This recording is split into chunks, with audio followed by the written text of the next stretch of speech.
बंदी छोड़ सतगुरु रामपाल जी परमेश्वर जी की जय हो।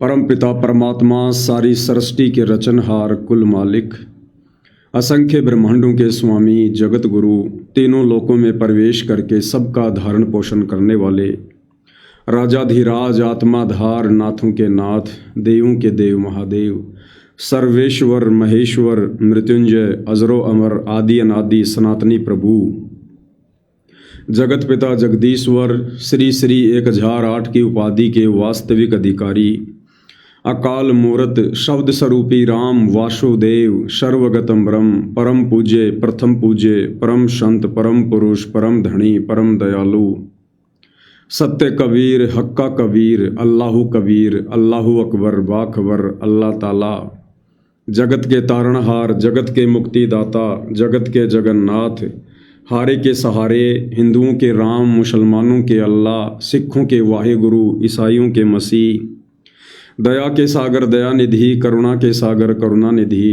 स्वयंभू परिभू संकट मोचन कष्ट हरण मंगल करण दुख भंजन अविगत कबीर निर्विकार निर्विषम परमात्मा अलय अलेख सतगुरु आदि अनादि सतगुरु असली मर्यादा पुरुषोत्तम असली राम असली कृष्ण असली घनश्याम असली मुरारी राजाओं के राजा महाराजाओं के महाराजा शहंशाहों के शहंशाह सम्राटों के सम्राट भगवानों के भगवान अल्लाहों के अल्लाह प्रभुओं के प्रभु मसीहों के मसीह सच्चे वाहेगुरु बाबाओं के बाबा पीरों के पीर सेठों के सेठ जगत सेठ सावलसा सेठ सर्वगुण संपन्न अनंत कोटि कलाओं के स्वामी अनंत कोटि ब्रह्मांडों के नायक योगियों में महायोगी ध्यानियों में महाध्यानी सिद्धों में परम सिद्ध ज्ञानियों में तत्व ज्ञानी ब्रह्म ज्ञानी महाज्ञानी परम ज्ञानी सर्वश्रेष्ठ ज्ञानी विज्ञानी युवा कबीर समर्थ कबीर असमवाद अमित ओझा सच्चे रहनुमा करीम अल्लाह सुभान अल्लाह दुनिया के अंतिम पैगंबर 8 सितंबर 1951 से गांव धनाना जिला सोनीपत हरियाणा भारतवर्ष की पावन भूमि पे प्रकट रियल कल्कि भगवान श्री नारायण साकार हरि श्री बाबा साहेब नूर अनंत परमात्मा सच्चे दरवेश सच्चे बाखबर संत श्रोमणी सतगुरु रामपाल जी परमेश्वर जी के चरण कमल में साध संगति से जुड़े हुए देश विदेश से आप और हम सभी सत्सेवक भाई बहनों का अनंत कोटि दंडवत प्रणाम।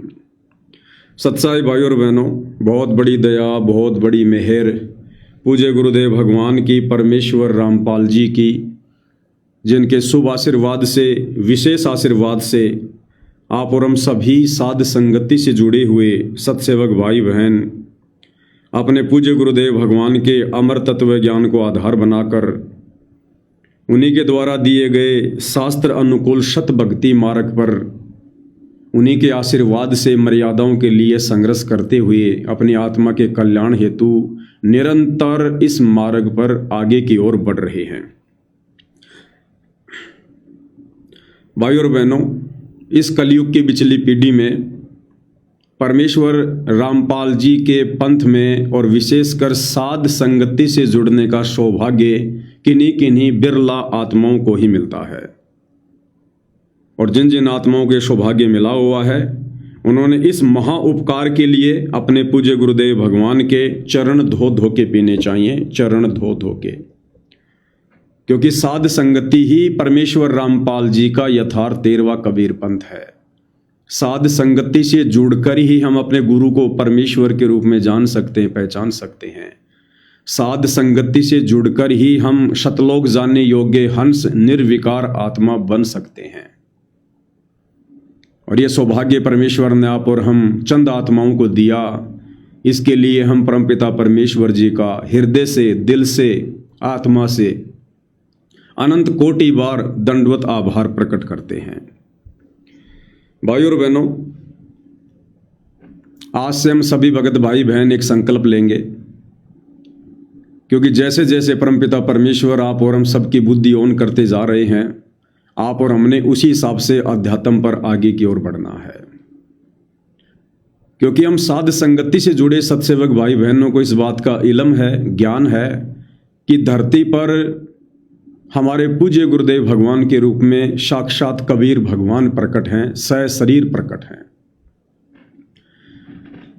इसलिए भाई और बहनों, आज के बाद हम अपनी दैनिक बोलचाल की भाषा में भगत भाई बहनों से हम जो बातचीत करते हैं, ज्ञान चर्चा करते हैं, या अन्य जगत के लोगों के सामने पूज्य गुरुदेव भगवान की हम चर्चा करते हैं, तो बार बार हम कह देते हैं संत रामपाल जी, संत रामपाल जी, संत रामपाल जी।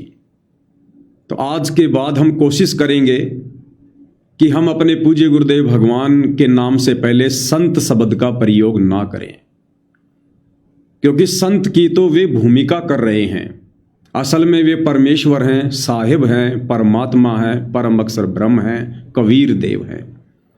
जैसे वाणी आती है, साहिब से सतगुरु भय, सतगुरु से भय संत, धर धर वेख विशाल अंग, ये खेल है आदि और अंत। क्योंकि संत यहां पर ज्ञान देते हैं, काल भी यहां पर अपने संत भेजता है, तो परमेश्वर भी उसी विधि से एक संत का चोला धारण करते हैं, अपने नाम से पहले संत शब्द लगवाते हैं। जबकि ये जो संत शब्द है, संत कहते हैं भगत को, साधु को, साधक को, योगी को, यानी जो परमेश्वर जी की भक्ति करते हैं उनको संत कहा जाता है। उन्हें साधु कहा जाता है, भगत कहा जाता है, योगी कहा जाता है। तो हम कोशिश करेंगे, क्योंकि ये पुरानी आदत है, धीरे धीरे छूटेगी, लेकिन हम कोशिश करें कि आज के बाद हम पूज्य गुरुदेव भगवान के नाम से पहले संत शब्द का प्रयोग नहीं करेंगे। जब भी हमें आवश्यकता पड़ी पूज्य गुरुदेव भगवान का नाम लेने की, किसी को समझाने की, तो हम यही कहेंगे कि परमपिता परमेश्वर रामपाल जी ने ये कहा, हमारे पूज्य गुरुदेव का नाम परमेश्वर रामपाल जी है, या सतगुरु रामपाल जी है, या परमात्मा रामपाल जी है, या भगवान रामपाल जी है। हम संत शब्द का प्रयोग अब अगर गलती से निकल गया तो निकल गया, अन्यथा अपनी तरफ से हम भाई बहन अब आगे से पूज्य गुरुदेव जी के नाम से पहले ना तो संत शब्द लिखेंगे, ना कभी हम बोलेंगे। परमेश्वर, परमात्मा, सतगुरु, साहेब, भगवान, हम इन शब्दों का प्रयोग जो है वो करेंगे। दूसरी बात भाई और बहनों, मालिक की रजा तो अपरंपार है। उनके यथार्थ 13वें कबीर पंथ साध संगति से जुड़े भाई बहनों के ऊपर, उनकी अपनी विशेष आत्माओं के ऊपर, क्योंकि ये परमेश्वर जी का गुप्त मिशन है जो साध संगति है। तो गुप्त मिशन को परमपिता परमेश्वर इतनी आसानी से लोगों के सामने नहीं आने देते हैं। गुप्त है तो परमेश्वर एक समय तक उसको गुप्त ही रखते हैं, और अचानक से परमेश्वर फिर इसको पूरी दुनिया के सामने लेकर आएंगे। अब हम भाई बहनों ने बहुत ही धैर्य की जरूरत है, धैर्य धारण करने की जरूरत है। जो भगत के 5 लक्षण गुरुदेव ने बताए हैं, शील, संतोष, विवेक, दया, अक्षमा, अब हमने इनको आत्मा पर धारण करने की आवश्यकता है। क्योंकि वर्तमान में पूज्य गुरुदेव भगवान का 10 अप्रैल 2026 के बाद से, जब से वे इसार जेल से अपने मिशन को पूरा करके सतलोक आश्रम धनाना में आए हैं, परमेश्वर का कुछ अलग ही खेल चल रहा है। उनकी लीला कुछ अलग ही चल रही है। आप देख रहे होंगे किस प्रकार से जो जगत वाले लोग हैं, जो भक्तिहीन प्राणी हैं, जो सारे विकार करते हैं, जिनको काफिर की श्रेणी में आदरणीय गरीबदास जी ने लिया है, काफिर के अंग में, नशा करने वाले, मांस खाने वाले, राजनीति करने वाले, भक्ति ना करने वाले, आधी अधूरी भक्ति करने वाले, देवी देवताओं की भक्ति करने वाले, मंदिर, मस्जिद, चर्च, गुरुद्वारों में जाने वाले, इन सबको काफिर की संज्ञा दी गई है। आज परमेश्वर उन तमाम लोगों से बड़े हर्षोल्लास के साथ गले लग लग के मिल रहे हैं। उन्हें अपना लाडला बेटा कह रहे हैं, उन्हें कह रहे हैं कि हम तो आपके लिए पलके बिछा के बैठे हुए हैं, आपके यहाँ आने से हमारा सीना डबल हो गया, फूल गया, हमारा आशीर्वाद सदा आप लोगों के साथ में है। तो भाई और बहनों, ये इस प्रकार की वर्तमान में जो लीला पूज्य गुरुदेव भगवान की चल रही है, जिन लोगों का सतगुरु रामपाल जी सन 1994 से 2014 तक नाम सुनना भी पसंद नहीं करते थे, उनकी शक्ल देखना भी पसंद नहीं करते थे, क्योंकि परमेश्वर कहते हैं जान बूझ सांची तजे करे झूठ से ने, ताकि संगत ए प्रभु सौपन में भी ना दे। ऐसे भक्तिहीन प्राणियों की, जिनको सब कुछ पता होने के बावजूद भी जो परम संत को पहचान नहीं रहे हैं, दीक्षा लेकर मर्यादा में रहकर भक्ति नहीं कर रहे हैं, खाली फॉर्मेलिटी के लिए आ रहे हैं, जा रहे हैं, एक आशीर्वाद का दिखावा कर रहे हैं। परमेश्वर ने उनको जानबूझकर सांची तजने वालों की संज्ञा में रखा और कहा कि ऐसे लोगों की तो कभी शौपन में परमात्मा दर्शन भी ना करवाए। और आज वही परमपिता परमात्मा उन लोगों से गले लग लग के मिल रहे हैं। तो भाई और बहनों, ये परमपिता परमेश्वर जी की करनी और कथनी वाली परीक्षा है। इसके ऊपर दास पहले 5-7 वीडियो बखूबी बना चुका है, समझा चुका है। हमने इस प्रकार की उनकी लीला को देखकर, उनके इस आगामी खेल को देखकर आप और हमने अपने मन में जरा भी शंका रत्ती भर भी अपने पूज्य गुरुदेव भगवान के प्रति मन में पैदा नहीं कर लेनी है, क्योंकि अग्नि परीक्षा आप और हम साध संगति से जुड़े भाई बहनों की चल रही है। शतलोक आश्रमों में बहुत सारे भाई बहन आते हैं, जाते हैं, लाखों में जुड़े हुए हैं। उनके मन में इन लीलाओं को देखकर कोई दोष नहीं आएगा। क्यों नहीं आएगा? क्योंकि उन्हें पता ही नहीं कि हो क्या रहा है। वे तमाम आत्माएं बेहोश हैं। अरे थोड़ा बहुत सोच विचार करना, मन में दोष लेके आना, ये वो लोग करेंगे जो होश में होंगे। तो आश्रमों से जुड़े भाई बहन तो वर्षों से काल की अज्ञानता वाली भांग के नशे में झूम रहे हैं। जब गुरुदेव भगवान हिसार जेल में थे तो पीछे से 11.5 वर्षों से गुरुदेव के कलयुगी परिवार ने, सतलोक आश्रम कमेटी ने उन तमाम आत्माओं की इस कदर मर्यादाएं तोड़वा रखी हैं कि अब मर्यादा तोड़वाकर काल ने उनको ठंडे बस्ते में डाल दिया है कि अब इनका कुछ नहीं हो सकता। इनका गुरु इनके पंचर निकालते निकालते थक जाएगा, लेकिन इनके पंचर नहीं निकलेंगे। इतनी गलतियां इन आत्माओं ने कर रखी हैं। तो वो तमाम भाई बहन, चाहे गुरुदेव के बेटा बेटी, भाई बंधु रिश्तेदार हो, चाहे कोऑर्डिनेटर हो, चाहे आम संगत हो, वो बेचारे बेहोश हैं। उन्हें बिल्कुल भी इल्म नहीं है, बिल्कुल भी ज्ञान नहीं है कि ये क्या हो रहा है। वो तो उल्टा जयकारे लगाएंगे कि आ गई दुनिया शरण में, जाग गया समाज, लोगों ने पहचान लिया अपने भगवान को। इससे ज्यादा उनकी बुद्धि आगे काम नहीं करेगी। तो ये अग्नि परीक्षा हम साथ संगति से जुड़े सत्सेवक भाई बहनों की है, जिन्होंने गुरु की गैर हाजिरी में पिछले 11.5 वर्षों से अपना तन मन धन, मन कर्म वचन सब कुछ अपने गुरुदेव के चरणों में समर्पित कर रखा था। जिन आत्माओं का लक्ष्य केवल सतलोक की प्राप्ति है, जिन्होंने केवल अपने गुरु को देखा है, समाज को नहीं देखा उनकी गैर हाजिरी में, उन्होंने मर्यादाओं के लिए संघर्ष किया है, लोगों के सामने झुके नहीं, डरे नहीं, घबराए नहीं।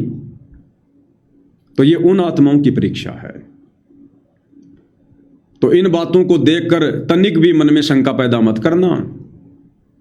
ये परमेश्वर की अजब गजब लीला चल रही है और आने वाले कुछ ही समय में ये परमात्मा दूध का दूध, पानी का पानी भी पूरी दुनिया के सामने कर देगा। तो भाई और बहनों, बहुत ही धैर्य धारण करके इस भक्ति मार्ग पर आगे बढ़ने की आवश्यकता है। दूसरी सूचना ये थी, दास पिछले 3-4 दिनों से लाइव नहीं आ पा रहा था। कारण आप सब जानते हैं कि पूज्य गुरुदेव भगवान ने, परमपिता परमेश्वर सतगुरु रामपाल जी ने जो हम सभी भाई बहनों के अंदर जो प्रेरणा की थी, उनके लिए एक भव्य सिंहासन बनवाने की, तो दास उसी सेवा में लगा हुआ था। और सिंहासन के लिए दास कहीं आउट ऑफ स्टेट गया हुआ था। परमात्मा जी के आशीर्वाद से सिंहासन का ऑर्डर दे दिया गया है, 1 लाख रुपया एडवांस भी दे दिया गया है। और बहुत ही खूबसूरत, बहुत ही भव्य सागवान की लकड़ी में, जो लगभग 1200 रुपये की 1 किलो आती है, सागवान की उस लकड़ी में ऊपर से मीनाकारी, और तकरीबन जो सिंहासन जो बनेगा वो छत्र समेत 12.5 फुट की उसकी ऊंचाई होगी और लगभग 8 फुट उसकी चौड़ाई होगी। ये उसका आउटडोर है। जो बीच में सिंहासन आएगा ये उसका आउटडोर है, जो 12.5 फुट की उसकी ऊंचाई है और 5 फीट की ऊपर से उसकी चौड़ाई है। उसके बीच में 4.5 फुट में गोलाई में परमपिता परमेश्वर जी का जो है वो छत्र बनेगा। छत्र के अंदर लाइट वाइट होंगी, बहुत ही अच्छी जो है डिजाइन के साथ में। वाइट कलर होगा प्योर, जहां आवश्यकता पड़ेगी वहां पे गोल्डन कलर होगा हल्का हल्का। और चारों कोणों में जो है 4 वो पिलर होंगे, डिजाइन होगी। और ये तकरीबन 8 फुट की उसकी चौड़ाई होगी, 12 फुट ऊंचाई, 5 फुट ऊपर से चौड़ाई, और यूं चौड़ाई होगी उसकी 8 फीट की। और फिर उसके बीच में गुरुदेव भगवान का सिंहासन जो कि 5 फुट चौड़ा और 6 फुट ऊंचा, वो परमेश्वर जी का बीच में सिंहासन लगेगा। तो मालिक के आशीर्वाद से टोटल जो खर्चा है 12 से 15 लाख रुपए का उन्होंने बताया है, और हमें देखते ही बड़ा जो है वो पसंद आया। 1 लाख रुपये उनको टोकन मनी दे दी गई है। लगभग 3 महीने का कम से कम उन्होंने टाइम बताया है, क्योंकि वो हाथ की कारीगरी है, मशीन का काम बहुत कम है, हाथ का काम ज़्यादा है। जो हेरिटेज स्टाइल में बनता है, जो राजा महाराजाओं का होता था, उस टाइप का परमपिता परमेश्वर जी बनवा रहे हैं। और ये जुलाई तक मालिक के दया से आ जाएगा। और बहुत सारी बातें हैं, जैसे हम पूज्य गुरुदेव भगवान के द्वारा जब वे हिसार जेल में थे और उन्होंने जो विशेष संदेश बाहर भेजे थे, उन विशेष संदेशों के ऊपर वीडियो बनाने की श्रृंखला वैसे तो जारी है, लेकिन परमात्मा जिस टॉपिक पर वीडियो बनवाना चाहेंगे पहले उसी टॉपिक के ऊपर वीडियो बनेंगे। तो आज हम जिक्र करेंगे जो घटनाएं पिछले 4-5 दिनों के अंतर्गत संगत में घटित हुई हैं, उन घटनाओं पे हम जिक्र करेंगे। जिक्र करना इसलिए आवश्यक है क्योंकि यदि हम उन घटनाओं की जानकारी में रहेंगे, हमें उन घटनाओं से संबंधित बातें पता होंगी, तो हम अपडेट रहेंगे। हमारी मर्यादा खंडित होने से बचेगी, हमारा विश्वास डगमग होने से बचेगा। अन्यथा इस समय परमपिता परमेश्वर जी जो लीलाएं कर रहे हैं, जो खेल वे खेल रहे हैं, उन लीलाओं को देखकर हर भगत इस भक्ति मार्ग पर टिक नहीं पाएगा। उन भगत आत्माओं को लगेगा कि पूज्य गुरुदेव भगवान तो बिल्कुल अपने सत्संगों के विपरीत जो है क्रियाएं कर रहे हैं। ऐसा तो गुरुदेव ने आज से पहले कभी नहीं किया, ऐसा तो गुरुदेव ने कभी नहीं बोला। जैसे आपने देखा होगा आजकल में सतलोक आश्रम धनाना गांव के जो युवा लड़के थे, जिनके लिए सतगुरु रामपाल जी के कलयुगी परिवार ने लगभग 1 करोड़ रुपए की लागत से धनाना गांव में बैडमिंटन का स्टेडियम बनवाया था, वो सभी लड़के उस बैडमिंटन स्टेडियम की बड़ी सी फोटो लेकर सतगुरु रामपाल जी को सम्मानित करने के लिए आए। सतगुरु रामपाल जी ने बड़े हर्षोल्लास के साथ उस बैडमिंटन वाली फोटो को ग्रहण किया, सबको आशीर्वाद दिया, नो ऑब्जेक्शन। अब भाई बहनों के मन में शंका हो सकती है कि भाई ये तो सतगुरु रामपाल जी के भक्ति मार्ग में है ही नहीं। आज से पहले तो पूज्य गुरुदेव भगवान ने अपने सत्संगों में पूरे विश्व को संदेशा दिया कि हमने कोई भी गेम नहीं खेलना है, ना हमने एक क्रिकेट का मैच देखना है, ना फुटबॉल का मैच देखना है, ना खेलना है। इससे हमारा समय बर्बाद होता, हमारे सांसें बर्बाद होती हैं। ये काल का एक भयंकर षड्यंत्र है, जाल है, ताकि भक्ति की तरफ हमारा ध्यान ना जाए। और जब हम कोई भी गेम खेलते हैं तो उसमें मेहनत बहुत ज़्यादा होती है, हमारी सांसें बहुत तेज़ी से बर्बाद होती हैं। और एक एक श्वास की यहाँ पर कीमत बताई गुरुदेव ने कि कहता हूँ कहीं जात हूँ, कहूँ बजा कर ढोल, श्वास जो खाली जात है वो 3 लोक का मोल। कबीर श्वास ऊँ श्वास में नाम जपो, व्यर्था श्वास मत खो, भाई ना बेरा इस सांस को फिर आवन हो के ना हो। तो आज से पहले तो गुरुदेव ने हमें ये ज्ञान दिया, और आज पूज्य गुरुदेव भगवान खेल को बढ़ावा दे रहे हैं, उन लोगों को आशीर्वाद दे रहे हैं, उनको प्यार दे रहे हैं जो लोग बैडमिंटन खेलते हैं, अन्य गेम खेलते हैं। तो बहुत सारी बातें भाई और बहनों, विचलित होने की आवश्यकता नहीं है। दास बार बार कहेगा, ये हम साध संगति से जुड़े सत्सेवक भाई बहनों की अग्नि परीक्षा चल रही है, और इस अग्नि परीक्षा में सफलता प्राप्त करने का एक ही मूल मंत्र है। देखो, जिनको परमेश्वर जी का ज्ञान समझ में आ गया, जिनको दृढ़ विश्वास है, जिनको उनके खेल समझ में आ रहे हैं, उनकी लीला समझ में आ रही है, उन आत्माओं को तो सुई की नोक रखने जितनी भी अगर काल शंका पैदा करना चाहेगा तो मुंह की खाएगा, क्योंकि उन्हें तो पता है अपने परमेश्वर जी के विषय में। जो भाई बहन थोड़े बहुत कमजोर हैं, दास उनसे प्रार्थना करेगा कि आपके लिए विजय प्राप्त करने का एक ही मूल मंत्र है, आप जी ये सोचकर भक्ति करो कि मेरे गुरुदेव भगवान तो 10 अप्रैल 2026 को हिसार जेल से धनाना आश्रम में नहीं बल्कि अपने निज लोक सतलोक को चले गए। पूज्य गुरुदेव भगवान परमेश्वर रामपाल जी 10 अप्रैल 2026 को धनाना आश्रम में ना आकर सतलोक चले गए हैं और उन्होंने जाने से पहले हमें जो नियम बता दिए, जो मर्यादा बता दी, जो उनका वचन है, हमने तो बस उसमें रह के भक्ति करनी है। संकल्प वाला है तो सोच लो बस सत्संग ही सुनना है। कबीर जब तब संयम साधना सब सुमरण के माही, और सत्संग ध्यान से सुनना भी गुरुदेव ने सुमरण ही बताया है। तो ये सोचकर कि बस मैंने तो उतना ही करना है, वैसा ही करना है जैसा मेरे गुरुदेव भगवान ने मुझे अपने सत्संगों में बताया है। मैंने ये नहीं देखना कि गुरुदेव ने सत्संगों में क्या बताया और आज गुरुदेव क्या कर रहे हैं। गुरुदेव आप और हमारी तरह कोई सामान्य प्राणी नहीं है, कोई इंसान नहीं है, कोई व्यक्ति नहीं है, हाड़ मांस का पुतला नहीं है।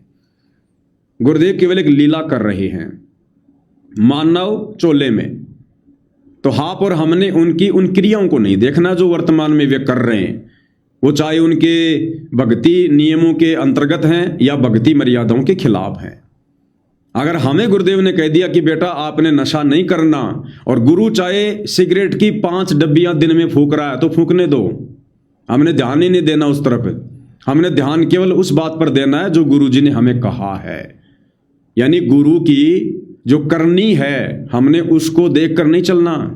गुरु की जो कथनी है, कथनी यानी सत्संग, उन्होंने जो कथ दिया, जो कह दिया, आप और हमें जो नियम बता दिए, जो मर्यादा बता दी, भक्ति की विधि बता दी, हमें जो भक्ति का रास्ता दिखा दिया, बस हमने उस रास्ते पर चलना है।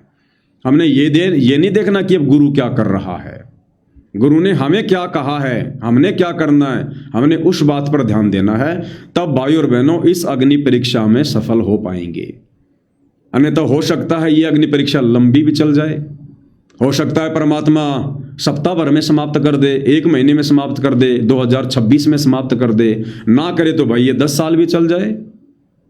तो आप और हमने केवल उतना ही करना है जितना परमेश्वर जी ने हमें करने के लिए कहा है।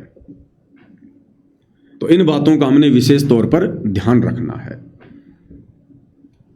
अब बात करेंगे भाई और बहनों वर्तमान में संगत में जो घटनाएं घटित हो रही हैं, क्योंकि आप और हमने तो पूज्य गुरुदेव भगवान के संकेतों को समझकर दृढ़ रहना है। हमने इन तमाम घटित हो रही घटनाओं को जानकर आप और हमने भक्ति मार्ग पर दृढ़ होकर लगे रहना है। सतगुरुदेव भगवान के हिसार जेल से बाहर आने के बाद सतलोक आश्रम कमेटी वालों की तरफ से मैसेज आ रहे हैं कि एक शुक्राई नाथ जी हैं, कोई हरियाणा से, नाथ संप्रदाय से हैं, शुक्राई नाथ जी, जिनकी फोटो आप जी देख रहे होंगे। और सतलोक आश्रम से जुड़े भगत कह रहे हैं कि भाई शुक्राई नाथ जी संत रामपाल जी को ज्ञान चर्चा की चुनौती दे रहे हैं।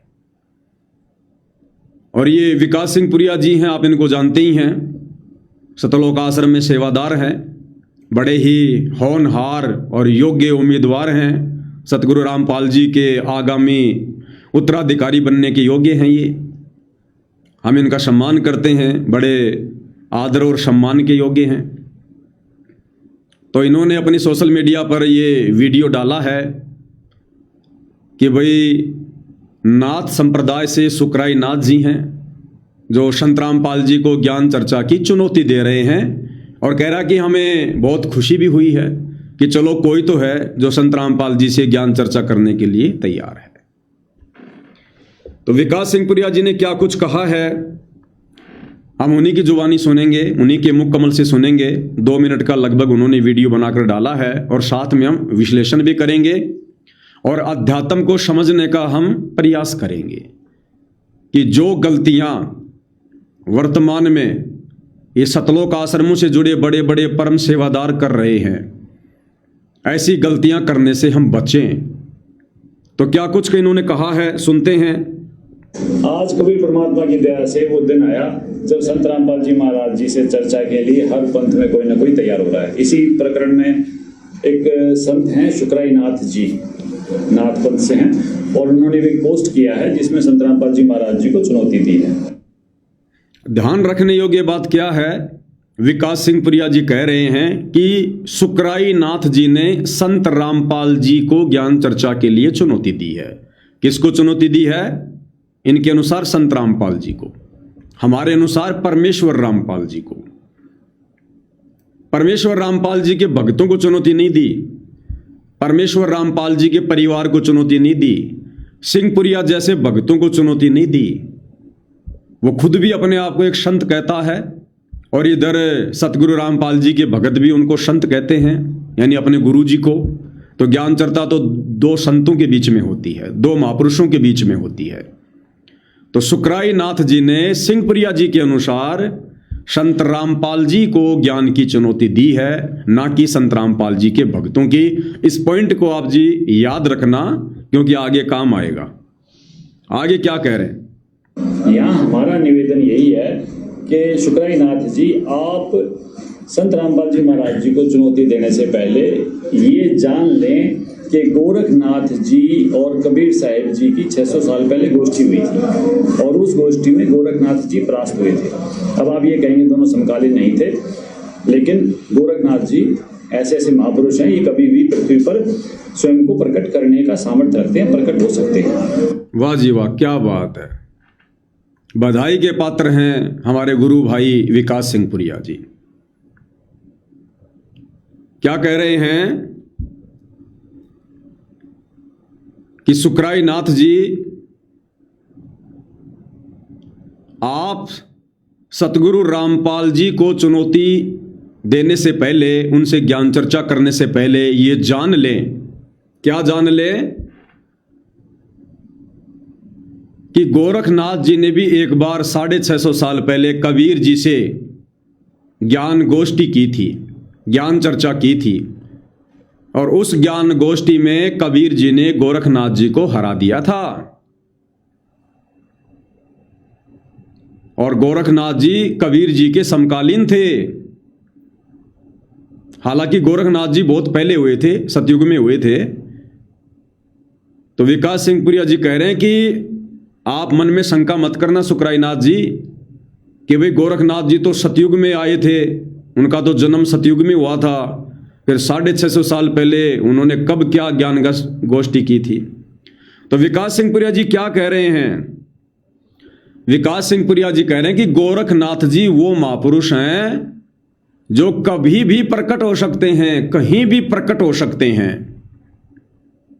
ये पॉइंट हम सतगुरु रामपाल जी के भक्तों ने ध्यान से सुनना है दोबारा एक बार, कि विकास सिंह पुरिया जी गोरखनाथ के प्रकट होने के विषय में क्या कह रहे हैं। नहीं थे, लेकिन गोरखनाथ जी ऐसे ऐसे महापुरुष हैं, ये कभी भी पृथ्वी पर स्वयं को प्रकट करने का सामर्थ्य रखते हैं, प्रकट हो सकते हैं। कि गोरखनाथ जी ऐसे महापुरुष हैं जो स्वयं को धरती पर प्रकट करने का सामर्थ्य रखते हैं, और ये कभी भी प्रकट हो सकते हैं, कहीं भी प्रकट हो सकते हैं। अब भाई और बहनों, विचार करने की बात यह है, इन सतलोक आश्रम वालों का ये ज्ञान, इनका ये तत्व ज्ञान उस दिन कहां चला जाता है, कौन से चूहे के बिल में घुस जाता है, जब ये लोग 8 सितंबर के दिन अपने पूज्य गुरुदेव भगवान सतगुरु रामपाल जी का जन्मदिन मनाते हैं। इनका ये तत्व ज्ञान उस दिन कहां दौड़ जाता है, जब ये बात बात पर लोगों को कहते हैं कि संत रामपाल जी का तो जन्म हुआ है, संत रामपाल जी का जन्म किसान परिवार में हुआ है, संत रामपाल जी की माता का नाम इंद्रो देवी है, संत रामपाल जी के पिता का नाम नंदराम है, इनका तो जन्म हुआ है। अरे उस समय तुम्हारा ये तत्व ज्ञान कहां चला जाता है भाई? ग्रहण लग जाता है क्या इसको? मंदबुद्धि प्राणियों, तुम खुद अपने मुख से कह रहे हो कि गोरखनाथ ये ऐसे महापुरुष हैं जो कभी भी प्रकट होने का सामर्थ्य रखते हैं। इनको बार बार मां के गर्भ से जन्म लेकर आने की जरूरत नहीं है, ये खुद प्रकट हो जाते हैं कहीं भी। अरे तो सतगुरु रामपाल जी को आप सतलोक आश्रम वालों ने गोरखनाथ से भी नीचे की कैटेगरी में समझ रखा है क्या? फिर आप ये बात क्यों नहीं मानते कि सतगुरु रामपाल जी भी प्रकट हुए हैं? और सतगुरु रामपाल जी वो महापुरुष हैं जो कभी भी कहीं भी प्रकट होने का सामर्थ्य रखते हैं। जब हम साध संगति से जुड़े हुए सत्सेवक भाई बहन सतगुरु का प्रकट दिवस मनाते हैं और चिल्ला चिल्ला कर उनकी महिमा करते हैं कि सतगुरु रामपाल जी का जन्म नहीं हुआ, इनकी कोई माता नहीं, इनका कोई पिता नहीं है, ये केवल एक लीला है परमेश्वर जी की। इंद्रो देवी और भगत नंदराम उनके मुंह बोले माता पिता हैं। ये परमेश्वर सांसारिक लोगों को धोखा देने के लिए गर्भ से आने वाली लीला करते हैं, असल में ये प्रकट होते हैं। उस समय ये सतलोक आश्रम वाले कहते हैं कि साध संगति वाले तो पागल हैं, गुरु जी को कह रहे हैं गुरु जी तो प्रकट हुए हैं। अरे गुरु जी का तो जन्म हुआ है, धनाना में हुआ है, फलाना है, दिखना है। और आज ये खुद अपने मुख से कह रहे हैं कि गोरखनाथ क्या है? गोरखनाथ अध्यात्म में क्या है? गोरखनाथ गोरखनाथ तो कबीर भगवान के भक्तों के पैर के नाखून के बराबर भी नहीं है। तत्व ज्ञान में, आध्यात्मिक ज्ञान में, भक्ति मार्ग में। और जब वो गोरखनाथ भी सतलोक आश्रम वालों के अनुसार कहीं भी प्रकट हो सकता है, प्रकट होने का सामर्थ्य रखता है, तो भाई सतगुरु रामपाल जी के पास वो सामर्थ्य नहीं है क्या प्रकट होने का? तो ये लोग खुद गोरखनाथ से भी नीची कैटेगरी का संत सतगुरु रामपाल जी को मानते हैं। कौन? ये सतलोक आश्रम वाले, सतगुरु रामपाल जी के परिवार वाले, ये सतलोक आश्रमों में बैठे बड़े बड़े परम भगत। तो इनकी करनी और कथनी में भाई और बहनों कितना अंतर है। इन्होंने कभी अपने गुरुदेव के लिए ये बात नहीं कही आज तक कि हमारे पूज्य गुरुदेव परमेश्वर रामपाल जी कहीं भी प्रकट होने का सामर्थ्य रखते हैं, और वे प्रकट हुए हैं। इन्होंने कभी भी दृढ़ता के साथ ये बात नहीं कही आज तक। और गोरखनाथ जो कबीर परमेश्वर जी के शिष्य बने थे 650 साल पहले, और आज वही कबीर परमात्मा सतगुरु रामपाल जी के रूप में धरती पर प्रकट है, जिनके आगे गोरखनाथ की कोई औकात नहीं, कोई हैसियत नहीं है। और ये परमात्मा कभी प्रकट नहीं हो सकता, ये जन्म लेकर आता है, इनके पास वो सामर्थ्य नहीं है। तो सतलोक आश्रम वालों अपनी बुद्धि पे थोड़ा सा जोर डालो, थोड़ा सा जोर। परमेश्वर रामपाल जी को भोग लगा के भोजन किया करो ताकि तुम्हें सद्बुद्धि आए, तुम्हारे पाप कर्मों का नाश हो। अब आगे क्या कह रहे हैं, साथ में इन्होंने और क्या कहा? सुकराई नाथ जी को कह रहे हैं कि ज्ञान चर्चा करने से पहले इस बात का आपको ज्ञान होना चाहिए कि कबीर जी ने भी गोरखनाथ जी के साथ में ज्ञान चर्चा की थी, और गोरखनाथ जी ने मुंह की खाई थी। बहुत सारी पुस्तकें दिखा दिखा के, और उनको सोशल मीडिया पर वो प्रमाण भी दिए जा रहे हैं कि देखो इस पुस्तक में लिखा है कि गोरखनाथ के साथ में कबीर जी ने ज्ञान गोष्ठी की थी, ऐसे ऐसे कबीर जी ने गोरखनाथ जी को हरा दिया था। तो भाई सतलोक आश्रम वालों, तुम सुकराई नाथ जी को इस प्रकार की बातें कह के ज्ञान चर्चा से पहले तुम उनको डरा रहे हो या ज्ञान चर्चा के लिए बुला रहे हो? अरे तुम उनको डरा रहे हो क्या कि गोरखनाथ जी के पंथ से संबंधित सुकराई नाथ जी आप क्या ज्ञान चर्चा करोगे? आपके पास में क्या ज्ञान है? जिस गोरखनाथ ने नाथ संप्रदाय को चलाया, जिस संप्रदाय से आप जुड़े हो, उस गोरखनाथ को 650 साल पहले कबीर जी ने हरा दिया था। आप क्या ज्ञान चर्चा करोगे? तो भाई तुम सुकराई नाथ को ज्ञान चर्चा से पहले डरा रहे हो या उनको बुला रहे हो? एक छोटा सा चुटकुला याद आ गया। एक बार क्या हुआ, एक आलसी व्यक्ति था और उसके बीवी बच्चे मायके चले गए, और वो इतना आलसी था कि भाई अब रोटी कौन बनाएगा। रोटी ना बनाने के चक्कर में वो 5 दिन भूखा रह सकता था, इतना आलसी आदमी था। अब जैसे उसके बीवी बच्चे मायके गए, दूसरे दिन उस भाई का एक रिश्तेदार आ गया। अब भाई को बड़ी चिंता होगी कि यहां तो मैं मेरे लिए भोजन नहीं बना रहा, रोटियां नहीं बना रहा, अब इसके लिए कैसे बनाऊं। रिश्तेदार दोपहर को आया था, शाम हो गई। जब शाम हुई तो उस भाई ने कहा, जी खाना खाओगे? तो रिश्तेदार ने कहा, जी ये कोई पूछने की बात है, आए हैं यहाँ रहेंगे तो खाना भी यहीं खाएंगे। अच्छा, हाँ। कितनी रोटी खाओगे? और रिश्तेदार ने कहा, भाई ये क्या चक्कर है? उसने सोचा भाई ये अपने हिसाब से बना रहा होगा। बोला, जी मैं 4 रोटी खाऊंगा। 4 ही खाता था बेचारा रोजाना। बोला, जी 4 खाऊंगा। 4 रोटी खाओगे, वो भी मेरे हाथ की? अब उसने सोचा भाई ये मोटी मोटी बनाता होगा, तो बोला, जी 3 खाऊंगा। 3 और मेरे हाथ की खा लोगे 3 रोटी? उसने देखा और मोटी मोटी बनाता होगा, तो बोला, जी 2 खा लूंगा। वो बोला, भाई साहब सोच ले, मेरे हाथ की और 2 रोटी खा लेगा, सोच ले। उसने सोचा भाई ये ढंग से कोई बाटी वाटी बनाता होगा, मोटी हनुमान जी का रोट बनाता होगा। तो उसने कहा, जी 1 तो खा ही लूंगा। बोला, 1 रोटी तो खा ही लूंगा। अब इतने में वो भाई क्या बोला? बोले, यार सो जा, अब 1 रोटी के लिए क्या तवा गर्म करवाएगा मेरे से? बोला, सो जा यार, अब 1 रोटी के लिए क्या तवा गर्म करेंगे, सो जा। उस रिश्तेदार को सुला दिया। तो इसी प्रकार भाई और बहनों, ये सतलोक आश्रम वाले, ये विकास सिंहपुरिया जैसे भगत, ये सुकराय नाथ को डरा रहे हैं क्या कि तुम्हारा गोरखनाथ भी हार गया था, पराजित हो गया था, देख लेना तुम्हारे साथ क्या होगा, तुम तो गोरखनाथ के बराबर भी नहीं हो। अगर ज्ञान चर्चा करने आओ या चुनौती दो तो सोच समझ के दो। तो भाई विकास सिंहपुरिया जी, आप डरा रहे हो या आप उनको ज्ञान चर्चा के लिए बुला रहे हो? थोड़ा ध्यान रखो इन बातों का।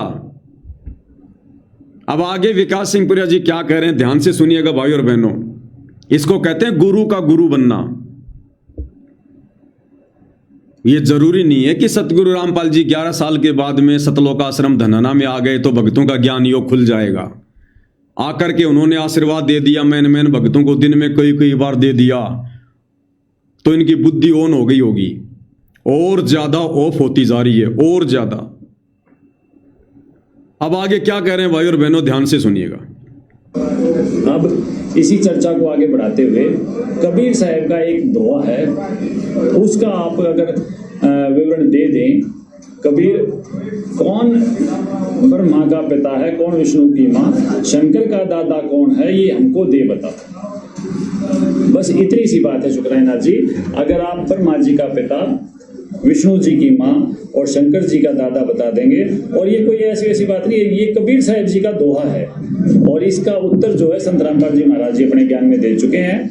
आप अपने पंथ में, अपने ज्ञान में इसका उत्तर दे दें। हम चर्चा के लिए संत रामपाल जी महाराज जी की दया से, संत रामपाल जी महाराज जी की आज्ञा से, उनके शिष्य चर्चा के लिए आपसे हमेशा तैयार हैं, और गुरु से पहले हमारा निवेदन स्वीकार करें। हम चर्चा के लिए तैयार हैं। बस इतना सा बताना है, कौन ब्रह्मा का पिता है, कौन विष्णु की माँ, शंकर का दाता कौन है, हमको दे बताओ। सत साहिब सतगुरुदेव जी की जय। तो देखा भाई और बहनों, इसको कहते हैं बेबुद्धि के काम, इसको कहते हैं जबरदस्ती का ठेकेदार, इसको कहते हैं गुरु का गुरु बनना। सुकराय नाथ ने चुनौती दी है परमेश्वर रामपाल जी को ज्ञान चर्चा के लिए, ना कि परमेश्वर रामपाल जी की संगत को, ना कि उनके भक्तों को। और ये मेंढक की तरह बीच में फुदक फुदक के आ रहे हैं मान बढ़ाई के लिए, और पहले सवाल कर रहे हैं उससे कि सुकराय नाथ जी हमें ये जवाब दे दो, कौन ब्रह्मा का पिता है, कौन विष्णु की मां, शंकर का दादा कौन है, हमको दे बता। अरे तुम्हें क्यों बताएगा भाइयों? उसने ज्ञान चर्चा करनी है सतगुरु रामपाल जी से, उसने ज्ञान चर्चा की चुनौती दी है सतगुरु रामपाल जी को। सतगुरु रामपाल जी के भक्तों से तो उनका कोई लेना देना ही नहीं है। अब ये बिन बुलाए मेहमान की तरह बीच में फुदक रहे हैं,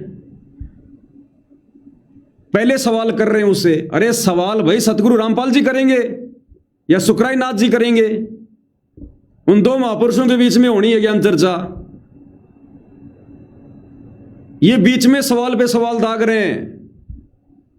और कह रहे हैं कि हमारे गुरुजी से ज्ञान चर्चा से पहले हमारे से ज्ञान चर्चा कर लो,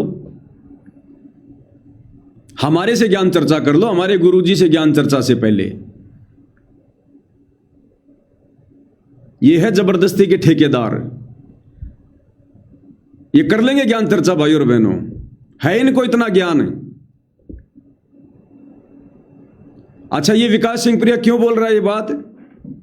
अज्ञानता में। ये जबरदस्ती की ठेकेदारी छूटती नहीं है इंसान से। राज त्यागना सहज है, सहज नारी का ने, मान बढ़ाई ईर्ष्या दुर्लभ तजनाई। ये मान बढ़ाई नहीं छोड़ी जा सकती है। बड़ा मुश्किल है जिसको ये रोग लग जाए।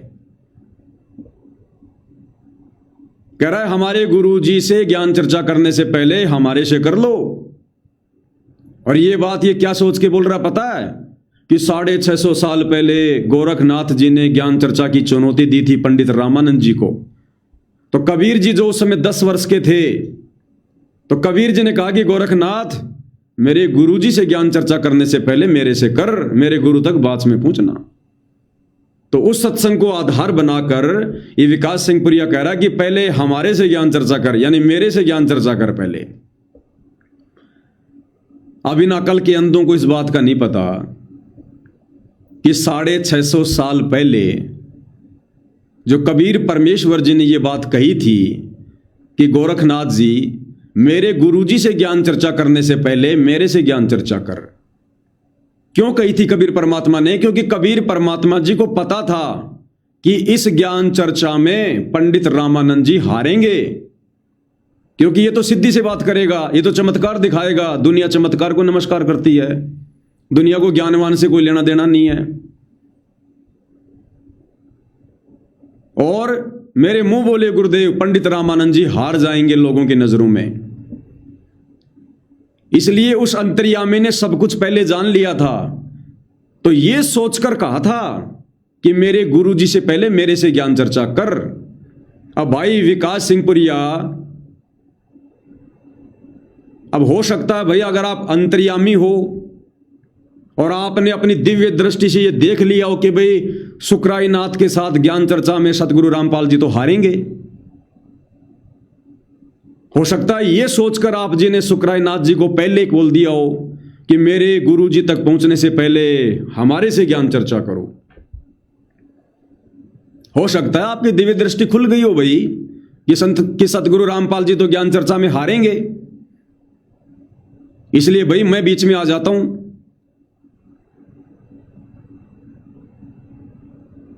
तो यह है भाई और बहनों बेबुद्धि के काम, बेअक्ली के काम।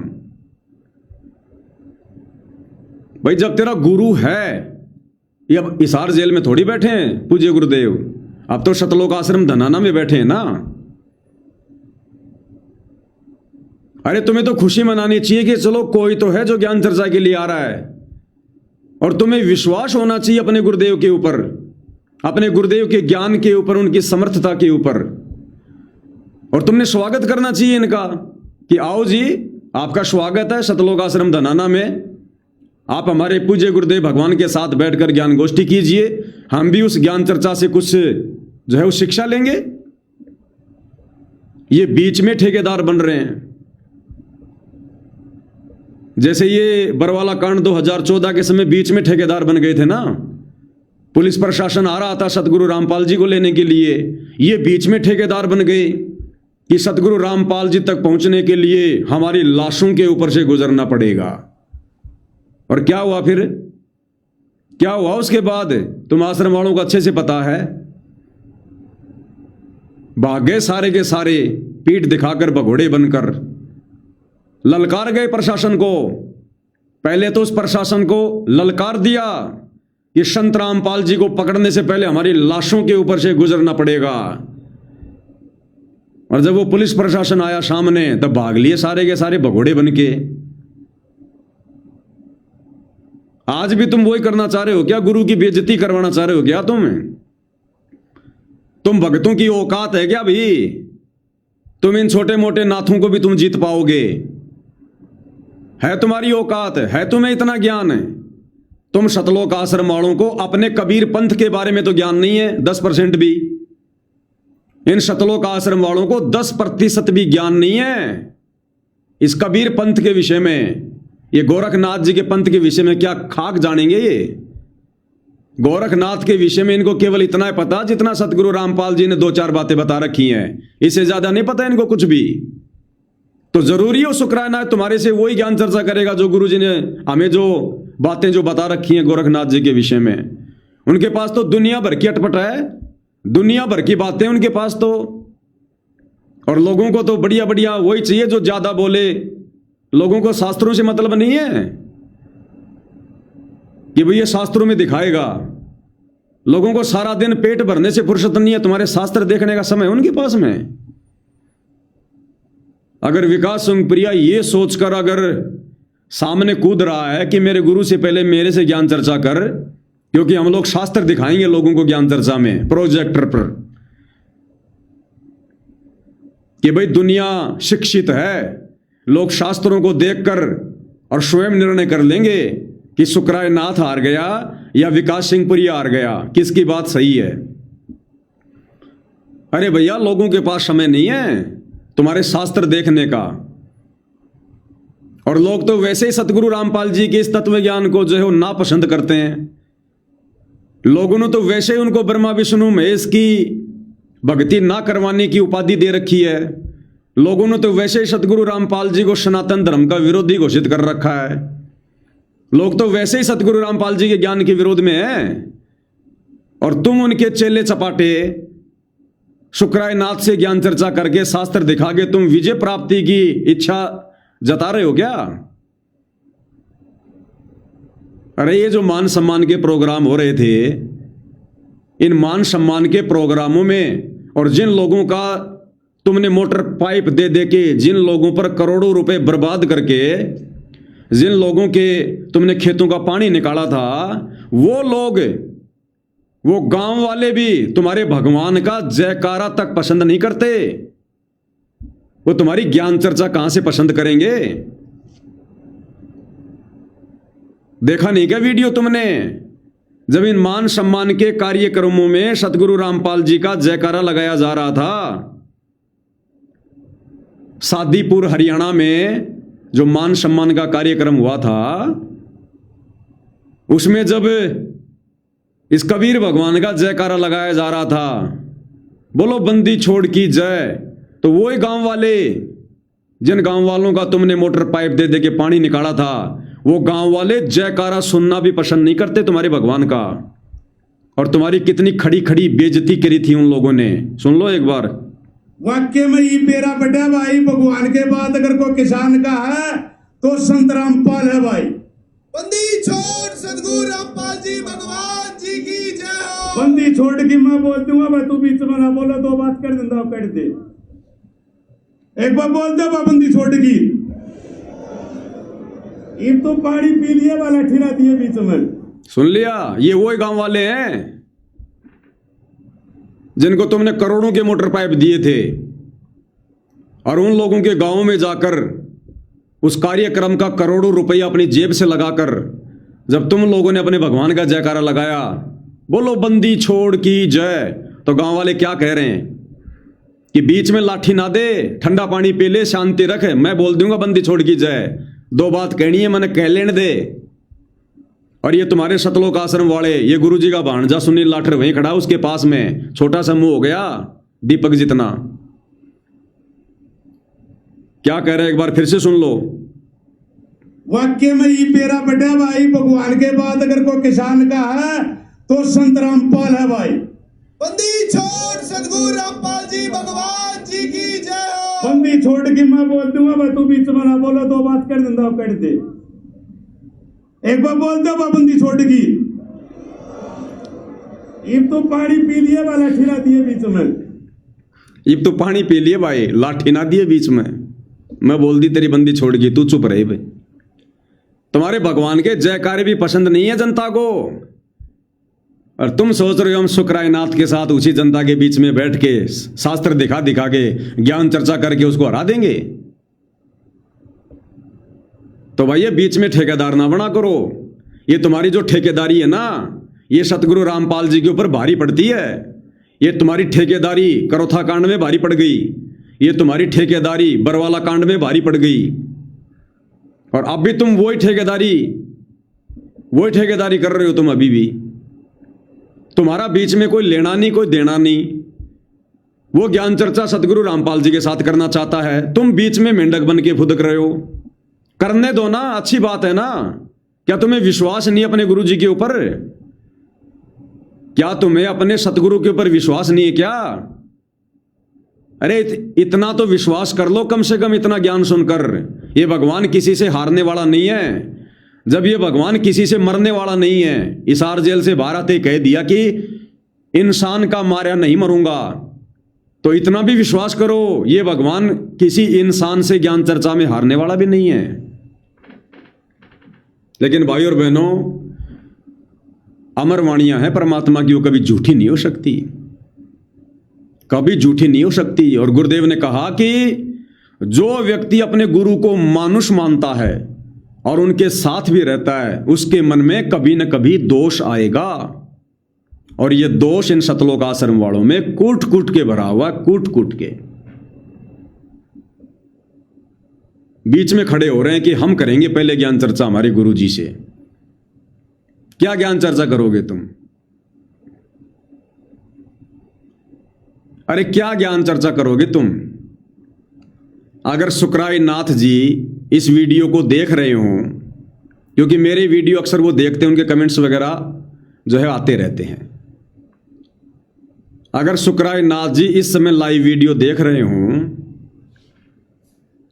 तो सुकराई नाथ जी आप इनसे 3 सवाल कर लेना, केवल 3 सवाल करना आप। उन तीनों में एक का भी जवाब ये लोग नहीं दे पाएंगे, एक का भी। इनके खोपड़ी के बाल उड़ जाएंगे। विचार करते करते आज जो इनके काले बाल है ना, ये सफेद हो जाएंगे, इनकी उम्र बीत जाएगी। ये सतलोक आश्रम से जुड़े ठेकेदार ये उन 3 सवालों के जवाब नहीं दे पाएंगे। अपने ही पंथ से संबंधित नाथ संप्रदाय की तो बात छोड़ दो, इनको 5% भी नहीं पता इन लोगों को नाथ संप्रदाय के विषय में। इन आश्रम वालों को केवल इतना ही पता है कि कौन ब्रह्मा का पिता है, कौन विष्णु की मां, और शंकर का दादा कौन है, हमको दे बता। बस इनको केवल इतना ही ज्ञान है, इससे ज्यादा कुछ नहीं है इनको अपने पंथ के विषय में नहीं पता 5% भी। तो भाई विकास सिंह पुरिया जी, आपने जो सवाल किया ना सुकराई नाथ से, तो पहली बात तो यह कि आप सवाल करने के अधिकारी नहीं है, क्योंकि ज्ञान चर्चा की चुनौती सुकराई नाथ ने दी है। तो पहला सवाल भी सुकराई नाथ ही करेगा। सवाल करने का अधिकारी भी, ये प्रश्न करने का अधिकारी भी वही है जो आदमी चुनौती देता है। तुम्हें इतना भी ज्ञान नहीं है क्या? तो भाई सुकराई नाथ, आपसे भी मैं प्रार्थना करूंगा, क्योंकि मैं पवन दास सन 2013 से परम पूज्य सतगुरु रामपाल जी परमेश्वर जी का शिष्य हूं, उनका भगत हूं।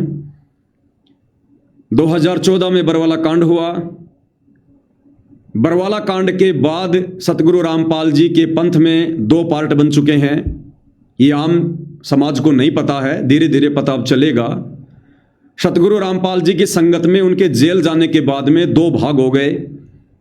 एक भाग जिसे सतलोक आश्रम कहा जाता है, जिसे सतगुरु रामपाल जी के कलयुगी बेटा बेटी भाई बंधु रिश्तेदार जगह जगह सतलोक आश्रम खोलकर धार्मिक धंधे के रूप में चला रहे हैं। इन्हें सतगुरु रामपाल जी से, उनके ज्ञान से, भक्ति से, मोक्ष से कोई लेना देना नहीं है। इन्होंने केवल उनके नाम से आश्रम खोलकर धर्म को धंधे में तब्दील कर रखा है। इनको बड़ा आनंद आ रहा है राजनीति करने में, भक्तिहीन लोगों के साथ भाईचारा बढ़ाने में। और दूसरा जो पंथ है, दूसरा जो मार्ग है, जो भाग है, उसको कहते हैं साध संगति। ये साध संगति से जुड़े जितने भी भगत हैं, ये इन आश्रमों में नहीं जाते। ये सतगुरु रामपाल जी के परिवार के तानाशाही आदेशों को नहीं मानते। साध संगति से जुड़े भगत अपने गुरु जी के सत्संगों को आधार बनाकर भक्ति करते हैं, अपने गुरु जी के वचन और मर्यादा में रहकर भक्ति करते हैं। अपने गुरु के अलावा हम और किसी की नहीं मानते हम। तो 2 पार्ट बने हुए हैं। तो आप इनसे 3 सवाल कीजिएगा। सबसे पहला सवाल आप इनसे यह करना कि आप भक्तों का इष्ट देव कौन है। आप सतगुरु रामपाल जी के भक्तों का, उनके फॉलोवर का इष्ट देव कौन है, पूज्य देव कौन है, आराध्य देव कौन है, आपका भगवान कौन है। तो इनका एक ही जवाब होगा, कबीर जी। कबीर साहेब हमारे इष्ट देव हैं, हमारे पूज्य गुरुदेव हैं, कबीर जी। ठीक है। फिर आप इनसे सवाल करना, यदि आपके इष्ट देव, आराध्य देव, आपके भगवान यदि कबीर देव हैं,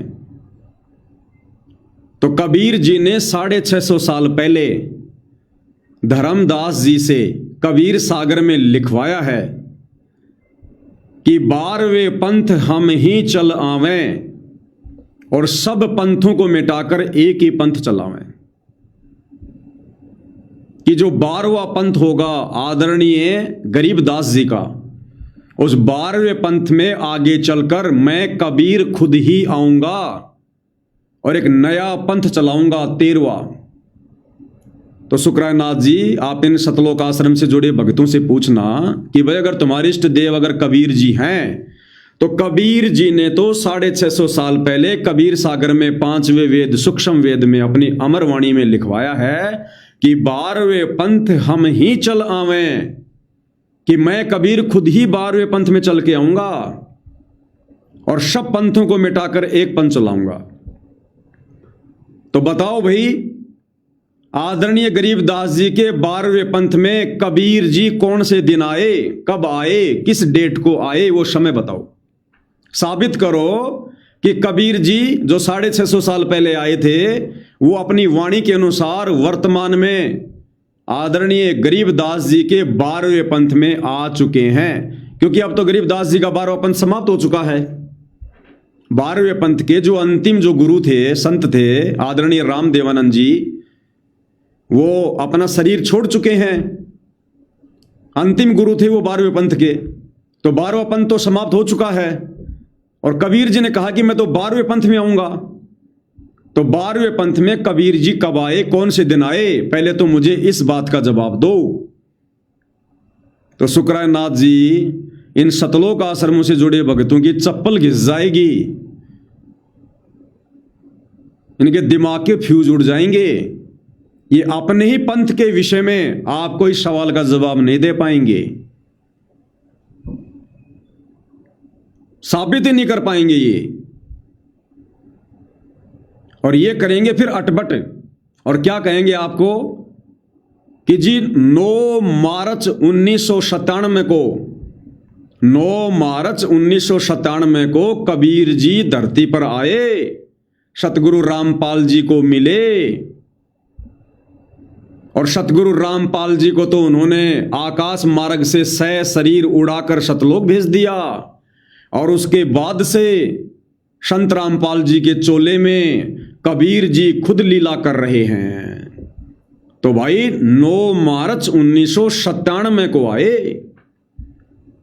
तो शुक्रानाथ जी, आप इनसे 2 सवाल करना कि पहले तो मुझे इस बात का प्रमाण दो, पहले तो मुझे इस बात का प्रमाण दो कि 9 मार्च 1997 को तुम्हारे गुरुदेव सतगुरु रामपाल जी को सतलोक से आकर कोई कबीर भगवान मिला। किसने देखा, किसके सामने मिले, कहां प्रमाण है, साबित करो। अब ये क्या करेंगे, ये आपको सतगुरु रामपाल जी के द्वारा लिखी गई एक पुस्तक है आध्यात्मिक ज्ञान गंगा, उसमें दिखाएंगे कि देखो हमारे गुरुजी ने यहां लिखा हुआ है। अरे भैया, ज्ञान चर्चा में गुरु के द्वारा लिखी गई बातों को नहीं माना जाता।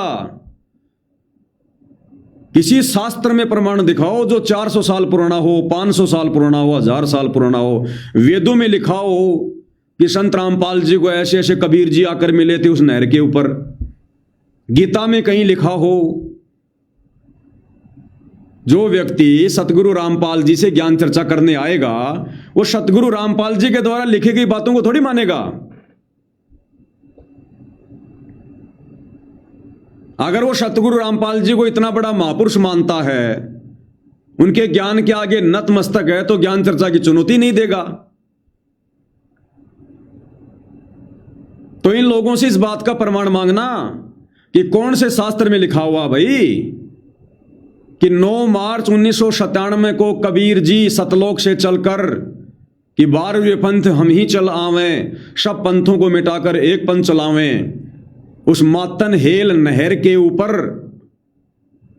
दिन के 10 बजे सतगुरु रामपाल जी को कबीर जी आकर मिले। कौन से शास्त्र में लिखा है? कबीर सागर में लिखा तो बताओ, गरीबदास जी के सदग्रंथ साहिब में लिखा तो बताओ, चारों वेदों में, गीता जी में, कुरान पुराण में लिखा तो बताओ भाई। और किसके सामने मिले? कोई गवाह पेश करो। वहीं फ्यूज हो जाएंगे ये, कोई प्रमाण नहीं इनके पास में किसी भी प्रकार का। दूसरा सवाल फिर ये करना कि तुम कह रहे हो कि 9 मार्च 1997 को कबीर जी सतलोक से चलकर सतगुरु रामपाल जी को हरियाणा की मातन हेल नहर के ऊपर दिन के 10 बजे आकर मिले। तो फिर आप इनसे सवाल करना कि भैया पहले मेरा क्या प्रश्न है, ध्यान से सुन लो। मुझे सिकली मत सुनाओ, अटपट मत सुनाओ।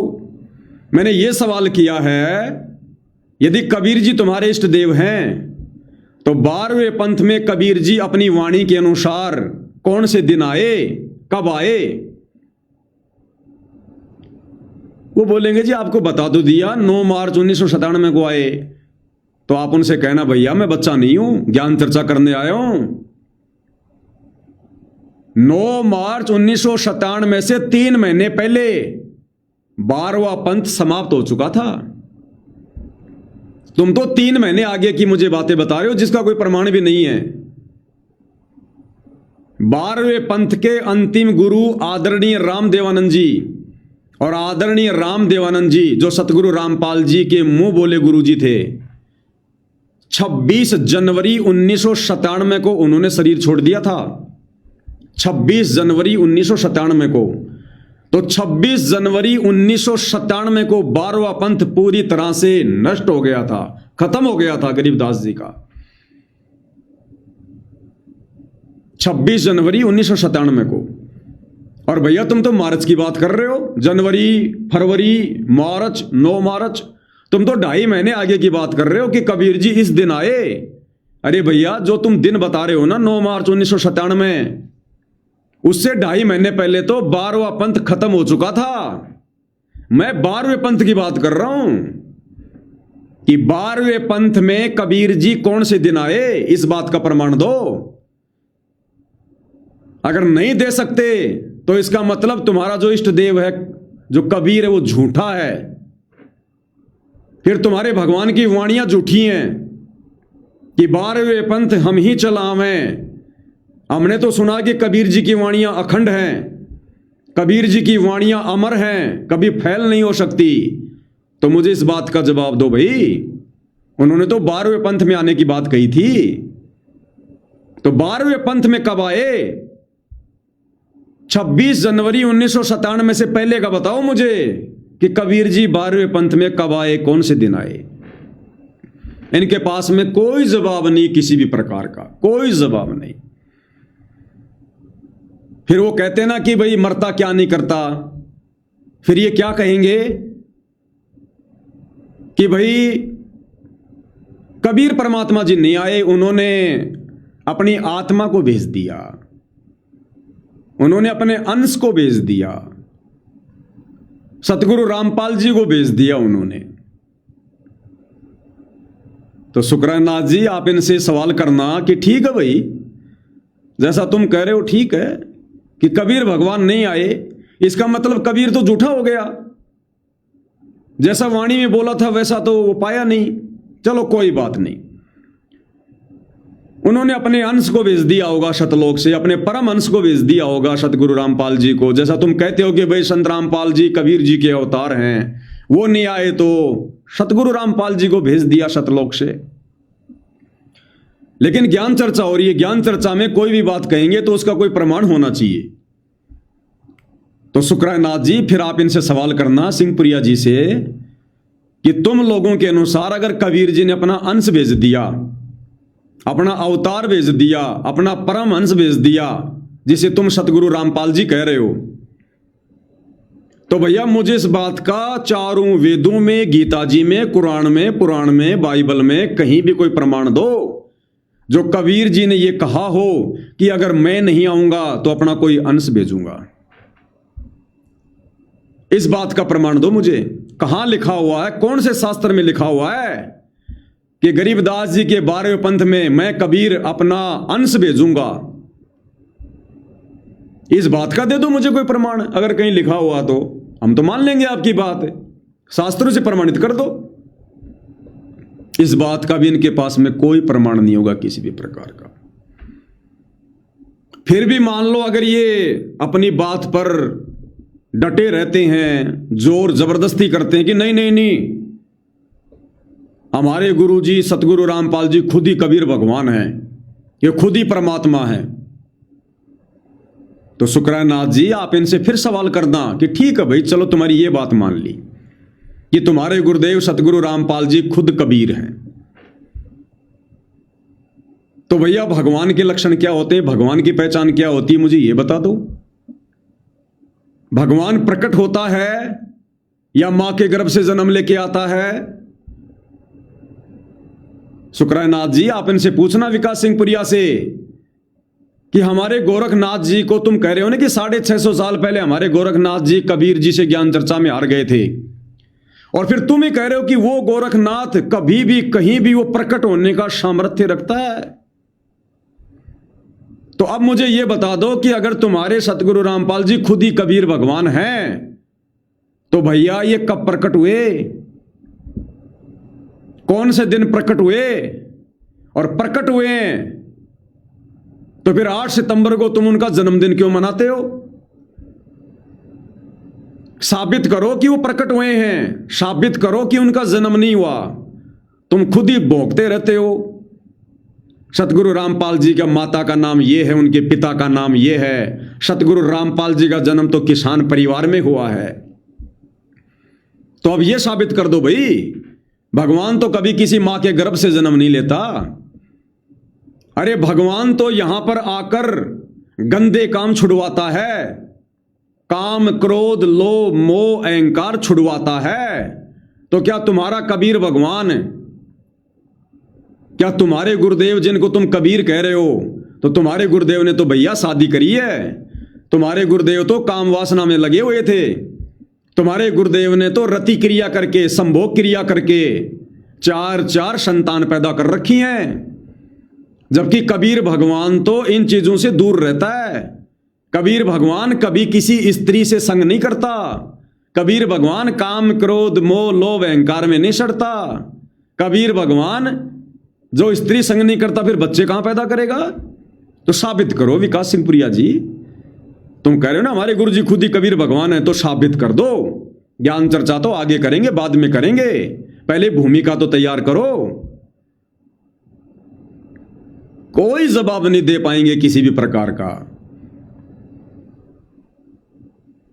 और इन तमाम सवालों के जवाब प्रमाणित तत्व ज्ञान आधार से, पूज्य गुरुदेव जी के आशीर्वाद से हम सत्सेवक भाई बहनों ने ना जाने कितने वीडियो बना बना के सोशल मीडिया पर वायरल कर रखे हैं।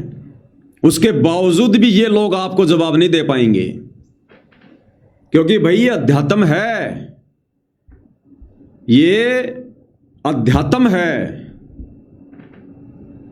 और इस अध्यात्म को अध्यात्म की दृष्टि से समझा जाएगा। ये जबरदस्ती ना कोई समझ सकता, ना कोई किसी को समझा सकता, चाहे लाख कोशिश कर लो।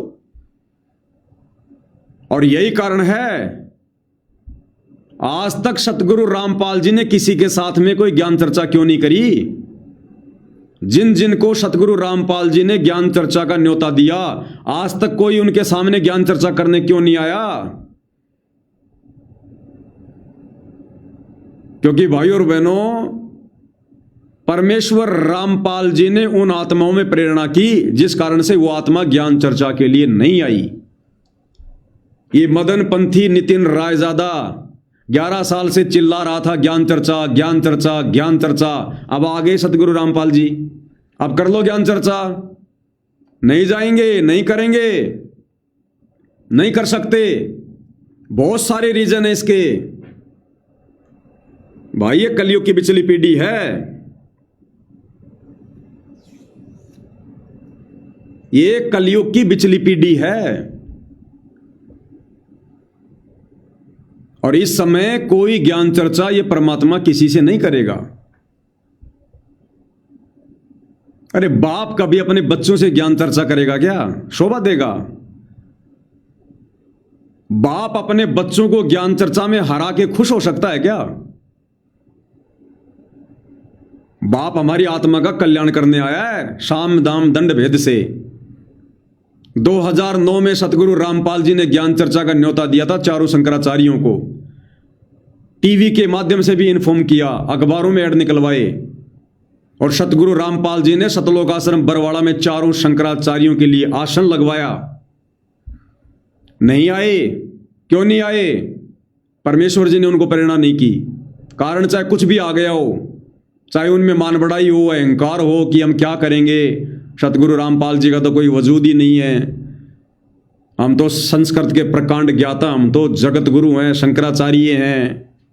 कारण चाहे कुछ भी बनाओ उनके मन में, इस मालिक को पता है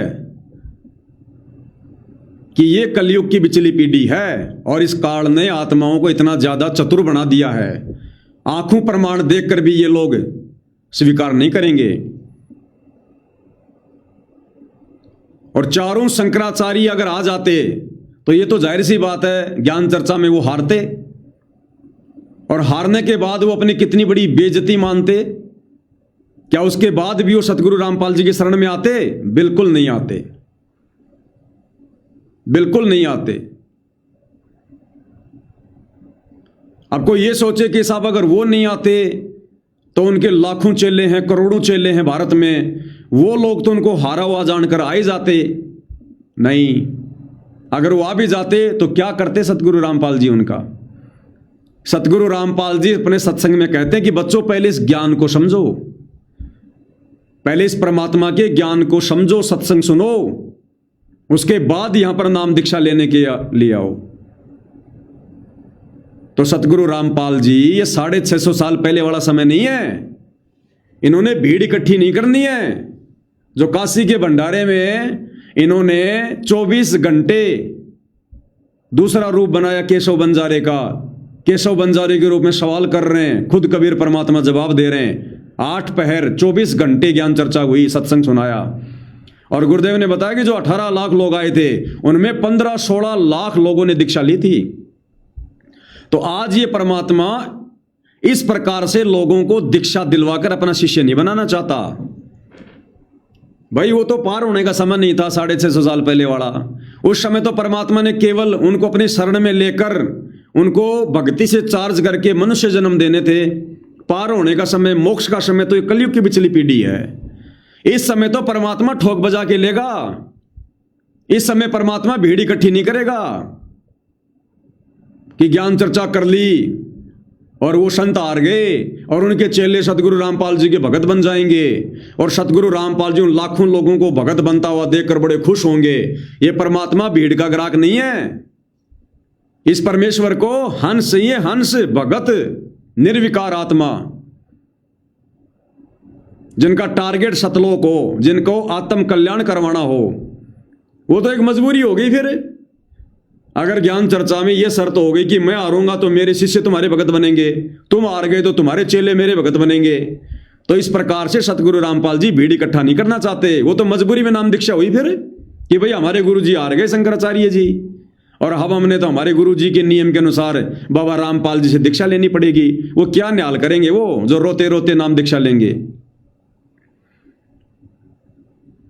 तो ये परमात्मा इस प्रकार से कलयुग की पिछली पीढ़ी में भीड़ इकट्ठा करने नहीं आया है।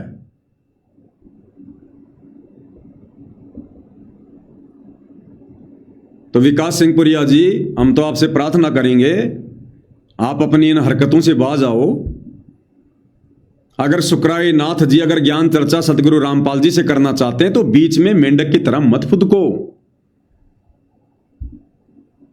अपनी भक्ति करो ना। अब गुरु जी आ गए, अब भक्ति कर अपनी, छोड़ दे मान बढ़ाई को, क्या रखा भी इसमें।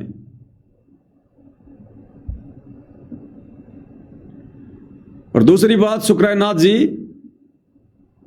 मुझे तो बेटर एक्सपीरियंस है। अगर आप इन सतलोक आश्रमों में ज्ञान चर्चा के लिए जाना चाहते हो तो आपकी मौज, आपकी मर्जी। हालांकि ज्ञान चर्चा होनी नहीं है, दास को अच्छे से पता है, लेकिन फिर भी मान लो अगर आप चले जाते हैं तो भैया सोच समझ के जाना। सोच समझ के अगर चले गए किसी भी सतलोक आश्रम में ज्ञान चर्चा के लिए तो या तो आपने अपनी हार स्वीकार करनी पड़ेगी या फिर आपकी देही तोड़ के ये लोग आपसे हार स्वीकार करवाएंगे। आपको वैसे नहीं आने देंगे, ये ध्यान रख लेना इस बात का। तुम सोचो मैं ज्ञान चर्चा करके आ जाऊंगा, सतगुरु रामपाल जी को हरा के आ जाऊंगा।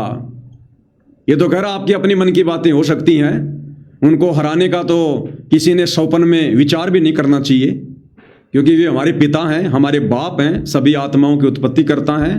ठीक है, अभी आप उनके ज्ञान से अपरिचित हैं, आप कुछ भी सोच सकते हैं, लेकिन ऐसे परमपिता परमेश्वर को यह कहना कि मैं ज्ञान चर्चा करना चाहता हूं आपके साथ, यह भी हमारे जीवन की बहुत बड़ी भूल है। उनसे तो ज्ञान लेना चाहिए, उनसे तो ज्ञान ग्रहण करना चाहिए। वे तो हमारी आत्मा को उद्धार करने के लिए आए हैं। उनको ज्ञान चर्चा के लिए कहना अपने जीवन को नरक बनाने के समान है। फिर भी यदि आप चले जाते हैं तो सतगुरु रामपाल जी कोई जोर जबरदस्ती तो कोई करेंगे नहीं। सर्वानंद की तरह यदि आपने अपने आप को विजय घोषित भी कर दिया तो आप आश्रम से बाहर नहीं आ पाओगे। देखते नहीं आप, चारों तरफ बॉडीगार्ड रहते हैं, बॉडीगार्ड, बंदूकधारी। बॉडीगार्ड किस लिए रखे जाते हैं पता है? दूसरे की बॉडी को तोड़ने के लिए। बॉडीगार्ड किस लिए रखे जाते हैं? दूसरों की बॉडी को तोड़ने के लिए। और बॉडीगार्ड कोई प्यार प्रेम में नहीं रखे जाते। तो ध्यान दे लेना इस बात का। ये वही लोग हैं जिन्होंने बरवाला कांड के समय 300 पुलिस वालों के पत्थर मार मार के उनके घुटने तोड़ दिए थे। ये वही हैं सतलोक आश्रम कमेटी वाले, सतगुरु रामपाल जी का परिवार, ये विकास सिंह पुरिया जैसे भगत, ये वही लोग हैं। आप वहां ज्ञान चर्चा करने के लिए जा रहे हो ना, वो पुलिस प्रशासन भी सतगुरु रामपाल जी को लेने के लिए जा रहा था। आप कितने लोग जाओगे? आप सुकरायनाथ, आपके साथ में 10, 15, 20, 100 आदमी चले जाओगे ज्यादा से ज्यादा। 10,000 पुलिस फोर्स आई थी, 10,000 बरवाला कांड के समय। और इन्हीं लोगों ने भक्तों को कमांडो बना बना के उन पुलिस वालों के घुटने फुड़वा दिए, घुटने। सोच लो तुम 100 लोगों की क्या हालत होगी। ये वही है, सुधरे नहीं है, और ज्यादा बिगड़ गए। संत रामपाल जी के जेल जाने के बाद तो और ज्यादा बिगड़ गए ये। इन्होंने और तौर तरीके सीख लिए, घुटने ढंग से कैसे फोड़े जाते हैं। ध्यान रख लेना इस बात का भाई, सोच समझ के जाना। ये तो वापस आ नहीं पाओगे ढंग से। मैं इनको बहुत अच्छे से जानता हूं। ये भगत नहीं है, ये भगत नहीं है, ध्यान रख लेना इस बात का। ये भगत के रूप में भेड़िए हैं, भेड़िए।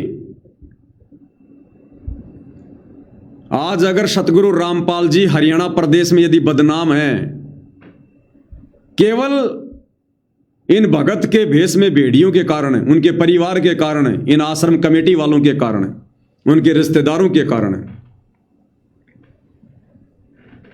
आज भी पूरा हरियाणा बरवाला कांड का दोषी सतगुरु रामपाल जी को समझ रहा है, जबकि बरवाला कांड का मुख्य दोषी उनका परिवार है। ये सतलोक आश्रम कमेटी वाले हैं। सतगुरु रामपाल जी का परिवार, उनके दोनों लड़के, उनका भाई, ये लोग हैं।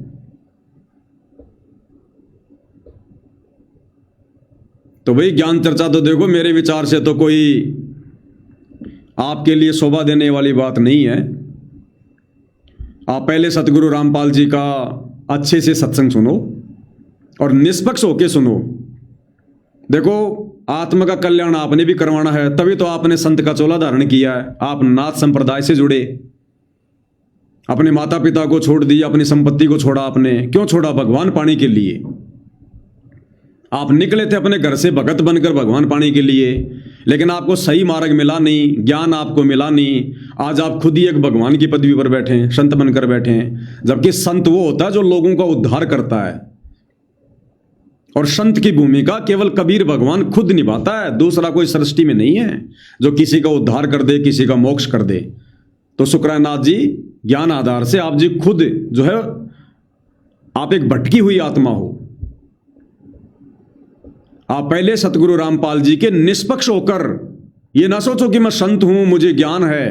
ठीक है, आपको जो ज्ञान है अपने लेवल पे खूब है, आपको बहुत ज्यादा ज्ञान आपको, लेकिन आप वाला ज्ञान सतगुरु रामपाल जी के ज्ञान के आगे टिकता भी नहीं है। जब गोरखनाथ जी जैसों ने अपनी हार स्वीकार करनी पड़ी, तो आप तो उनके द्वारा चलाए गए मार्ग से जुड़े हुए हो। जितना गोरखनाथ जी जानते थे, जितनी उनमें सिद्धियां थी, आज वर्तमान में धरती पर नाथ संप्रदाय से जुड़े किसी भी व्यक्ति में 1% भी नहीं है, 1% भी। और ये वही कबीर भगवान सतलोक आश्रम धनाना में बैठा है जो 650 साल पहले था। तो मेरी तो आपसे यही प्रार्थना है भाई, मैं इन आश्रम वालों की तरह कोई ठेकेदार तो बनता नहीं बीच में, मैं तो आपसे प्रार्थना कर सकता हूं। बाकी देखो, वो कहते हैं कि भाई सकल पदार्थ है जगमाही, भाग बिना नर पावत नहीं। तो आप ये ना सोचो कि मैं एक संत हूं, नाथ संप्रदाय से जुड़ा हूं, मेरे भी हजारों की संख्या में चेले हैं। आप एक जीव हैं, जैसे मैं एक जीव हूं, और मेरी कोई औकात नहीं, मेरी कोई भी शात नहीं है। ना एक सेकंड का आपका भरोसा कब आपके प्राण पखेरु उड़ जाएं, ना मेरा भरोसा कब उड़ जाएं। हम सब जीव हैं, या प्रधानमंत्री का भरोसा नहीं है, अगले पल उसके साथ क्या घटना घटित हो जाए। क्या इंदिरा गांधी को पता था इस बात का, मेरे बॉडीगार्ड मुझे मारेंगे? क्या किसी प्रधानमंत्री को, जिसका हेलीकॉप्टर की दुर्घटना में, एरोप्लेन की दुर्घटना में जिसकी मौत हो जाती है, चारों तरफ सैकड़ों बॉडीगार्ड जिसके साथ होते हैं, और वो ऊपर ही मर जाता है, अचानक से हार्ट अटैक आ जाता है? तो यहां हम सब जीव हैं, ब्रह्मा विष्णु महेश तक सब जीव संज्ञा में हैं। तो एक बार सतगुरु रामपाल जी के सत्संग सुनो निष्पक्ष होकर, कि जैसे मैं पहली बार इनके सत्संग सुन रहा हूं और मैंने तो परमात्मा पाना है। जैसे कोई ऐसा व्यक्ति जो साधु संतों की खोज करता है अपनी आत्मा के कल्याण के लिए, ऐसे जिज्ञासु बनकर आप सतगुरु रामपाल जी के कुछ दिन सत्संग सुनो, आपके मन के सारे दोष खत्म हो जाएंगे उनके प्रति। सतगुरु रामपाल जी में कोई अहंकार नहीं है, कोई मान बढ़ाई नहीं है, किसी से कोई ईर्ष्या नहीं है। वे अपने आप को बहुत बड़ा कोई ज्ञानी नहीं कहते, वो तो अपने आप को दास कह रहे हैं, सेवक कह रहे हैं। आप देख रहे हो आए दिन वीडियो में, ये गांव वाले जो मान सम्मान करने के लिए सतलोक आश्रम धनाना में जा रहे हैं, तो सतगुरु रामपाल जी तो उल्टा उनके आगे हाथ जोड़ जोड़ के कह रहे हैं कि मैं तो आपका दास हूं भाई, आप लोगों का सेवक हूं और आपकी सेवा करूंगा। वो ये नहीं करे मैं भगवान हूं, मैं परमात्मा हूं, मैं बहुत बड़ा ज्ञानी हूं, मेरे से कोई ज्ञान चर्चा नहीं कर सकता, ऐसा कुछ नहीं है। वो तो हमें असल में एक ऐसे आदर्श नागरिक की भूमिका करके हमें एक अच्छा इंसान बना रहे हैं। संतों के अभिमान अहंकार तो आसपास भी नहीं होता है।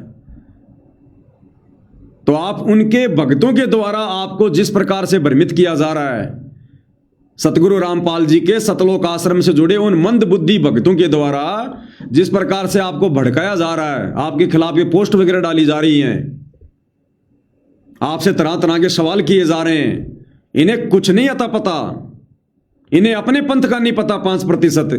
ये 3-4 सवाल मैंने आपके सामने रख दिए, आप इनसे सवाल कर लो, ये एक का भी जवाब नहीं दे पाएंगे, एक का भी। तो क्या ज्ञान चर्चा करेंगे आप लोगों से? तो आप जी ये ज्ञान चर्चा का जो भूत अगर सवार है, तो मैं तो ये कहूंगा कि इस भूत को साइड में कर दो, और अगर अपनी आत्मा का कल्याण चाहते हो, लक 84 में जाने से, गधा कुत्ता सुअर बनने से अगर बचना चाहते हो, तो भाई मौका है, धरती पर खुद कबीर भगवान प्रकट है सतगुरु रामपाल जी के नाम से। और वही बात है, गूंगा आदमी गुड़ खाकर उसका स्वाद नहीं बता सकता, महसूस कर सकता है। तो वैसे अगर देखना चाहोगे, अगर अपनी दूरबीन से, अपने अगर ज्ञान आधार से, तो कभी भी सतगुरु रामपाल जी को नहीं पहचान पाओगे। इससे बड़ा कोई लीलाधर नहीं है। ये ऐसे आंखें फाड़ फाड़ के देखने से नहीं पता चलेगा कि इसका शरीर एडवांस का है या फिर नूरी है, इनका जन्म हुआ है या फिर ये प्रकट हुए हैं, ऐसे नहीं पता चलता। ये अध्यात्म है, सूक्ष्म मार्ग है। हम लोग अपनी आंखों से सूक्ष्म जीव नहीं दे सकते, इस भगवान को कैसे देख लेंगे, कैसे पहचान लेंगे? और भगवान आएगा तो कोई सींग लगा के थोड़ी आएगा, कोई पूंछ लगा के थोड़ी आएगा, कोई अलग पहचान थोड़ी है कोई वेदों में। जो पहचान है भगवान ने सारी बता रखी है। उन्होंने इतने शास्त्र दिखा दिए, इतने प्रमाण दे दिए, हर धर्म के धर्म ग्रंथों को खोल खोल के बता दिया, जो उन धर्मों के जानकार भी नहीं बता पाए। और कैसे पहचान करोगे भगवान की? आदरणीय गरीबदास जी का सदग्रंथ साहिब, जिसमें लगभग पूरी दुनिया के सभी देशों की भाषाओं का समावेश है, और सतगुरु रामपाल जी ने पूरा का पूरा खोल के रख दिया। कौन कर सकता खुलासा जिसमें पूरी दुनिया की भाषाओं के शब्दों का समावेश हो? कोई कर सकता कोई परमात्मा के अलावा? ये अद्भुत कार्य। लाखों करोड़ों लोग जिनका जीवन नरक बना हुआ था, डॉक्टरों ने हाथ खड़े कर लिए थे। 20-20 साल से, 30-30 साल से जिनके बच्चे नहीं हो रहे थे, 60 साल की उम्र हो गई थी, जिनकी बच्चादानी का मुंह भी बंद हो गया था, उनके घरों में उन्होंने लाल दे दिए, बच्चे दे दिए। डॉक्टर भी हैरान है कि यह चमत्कार हो गया, यह आदमी बच कैसे गया? तो आप थोड़ा विचार करो, जल्दबाजी में कोई फैसला ना लेना, नहीं तो मौका चूक जाओगे परमात्मा की शरण में आने का। क्योंकि मान बढ़ाई है ना, ये छूटती नहीं है, और जीतना उनसे किसी ने है नहीं। अरे बाप से कभी कोई जीता है क्या? ये तो बाप है, सारी सृष्टि का परमात्मा है। ये जगत गुरु किसको कहते हैं? तो मैं तो आपसे विनती कर सकता हूं, प्रार्थना कर सकता हूं। बाकी भाई जिसको ज्ञान चर्चा का भूत सवार होगा तो वो करेंगे भाई, हमारे कहने से कौन मानेगा। तो ये कुछ बातें थी, मैंने आपके सामने रख दी हैं, बाकी आपके अपने विचार हैं। और इन सतलोक आश्रम वालों के विषय में मैं तो यही कहूंगा कि जितना ये सुकराई नाथ जी गोरखनाथ जी को मानते हैं ना, अगर उतना तुम सतलोक आश्रम वाले अपने गुरु जी को भी मान लो, नालायको, तुम्हारा सहज में मोक्ष हो जाएगा, सहज में। लेकिन तुम इतना भी नहीं समझ पा रहे। मानोगे तो उस समय जब पहले उनको समझोगे, उनके विषय में जानोगे, उनको अपना परमात्मा मानोगे, अपना इष्ट देव मानोगे। तो थोड़ा बहुत बुद्धि विवेक से काम लो।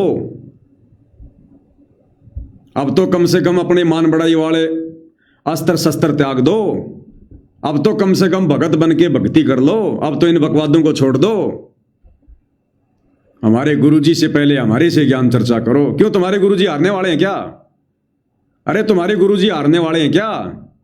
या तुम्हारे गुरुजी का ज्ञान खत्म हो गया? या जैसे वो दादा गुरुजी के भक्तों ने आपस में सोचना शुरू कर दिया था कि दादा गुरुजी बूढ़े हो गए, इनका दिमाग सटक गया, ऐसी धारणा बन गई क्या कि गुरुजी तो बूढ़े हो गए, 74 साल के हो गए, अब गुरुजी को कहां ध्यान है, कौन से शास्त्र में क्या लिखा हुआ भूल गए होंगे गुरुजी 11 साल से जेल में रह के। अब तुम गुरु के गुरु बनना चाहते हो क्या? तुम्हारे गुरु में सामर्थ्य नहीं है क्या ज्ञान चर्चा का? तो थोड़ा बहुत अपनी बुद्धि पे जोर दो, भगत बन के भक्ति कर लो, आत्मा का कल्याण करवा लो, ठेकेदार ना बनो बीच में, मारे जाओगे फ्री में। इस परमपिता परमेश्वर की इन लीलाओं को देखकर ये ना सोच लेना कि बस हम तो जो हमने 11 साल में जो भी बकवाद करी है गुरुजी ने समर्थन कर दिया। गुरुजी ने तो बैडमिंटन वालों से बैडमिंटन की फोटो ले ली, गुरुजी ने उनको आशीर्वाद दे दिया। ये तुम समझ नहीं पा रहे इस परमात्मा के खेल को। ये क्या खेल खेल रहा है? जैसे गुरुदेव ने आते कहा था ना,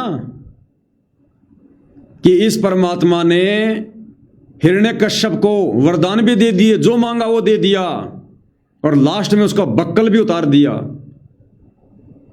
तो 11 साल से जेल में बैठे कबीर भगवान सतगुरु रामपाल जी से तुम लोगों ने जो जो वरदान मांगे, ज्ञान विरुद्ध, जी स्टेडियम बनवा दो, जी जाटों के आरक्षण में जाएंगे, जी गुंडों की सीबीआई जांच का समर्थन करेंगे, जी लाइब्रेरी बनवाएंगे, जी धर्मशाला बनवाएंगे, जो जो बकवादे तुम लोगों ने किए, जो जो वरदान लिए ना इस कबीर भगवान से मानुष मानकर, और दे दिए तुम्हें सारे के सारे, ये बक्कल भी उतारेगा समय आने पर, ध्यान रख लेना। तुम्हारी बुद्धि ऑफ है तो हम तो प्रार्थना कर सकते हैं, संभल जाओ, सुधर जाओ, माफी मांग लो गुरुदेव से अपने गुनाहों की। जो गुनाह तुम लोगों ने कर डाले हैं, जो गुनाह करने से तुम अब भी बाज नहीं आ रहे, गुरु को मानुष मानकर, और गलतियों पे गलतियां।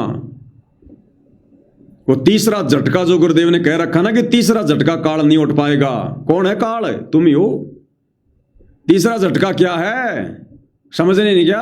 पहला झटका करो था कांड, दूसरा झटका बरवाला कांड, और तीसरा झटका अब जो लगेगा जिसको काल सहन नहीं कर पाएगा, यानी तुम सतलोक आश्रम वाले, गुरु का परिवार, ये संगत, वो तीसरा झटका सहन नहीं कर पाएगी जब ये परमात्मा सात संगति को खड़ा कर देगा दुनिया के सामने कि ये है मेरा मार्ग, ये है वो भगत जो पार होंगे, ये है वो भक्ति विधि सतलोक जाने की जो सात संगति वाले कर रहे हैं। वो झटका तुम सहन नहीं कर पाओगे। इसलिए अभी भी थोड़ा बहुत समय है। ये दयालु परमात्मा है, इसकी दयालुता का फायदा उठा लो। नाक रगड़ रगड़ के माफी मांगो, बकवाद करने से पीछे हट लो, वरना डूब चुके हो पूरी तरह से। 1-2 नहीं, अनंत मनुष्य जन्म गए तुम्हारे बर्बादी में। अनंत युग तक नहीं संभालेगा फिर ये परमात्मा, अनंत युग तक।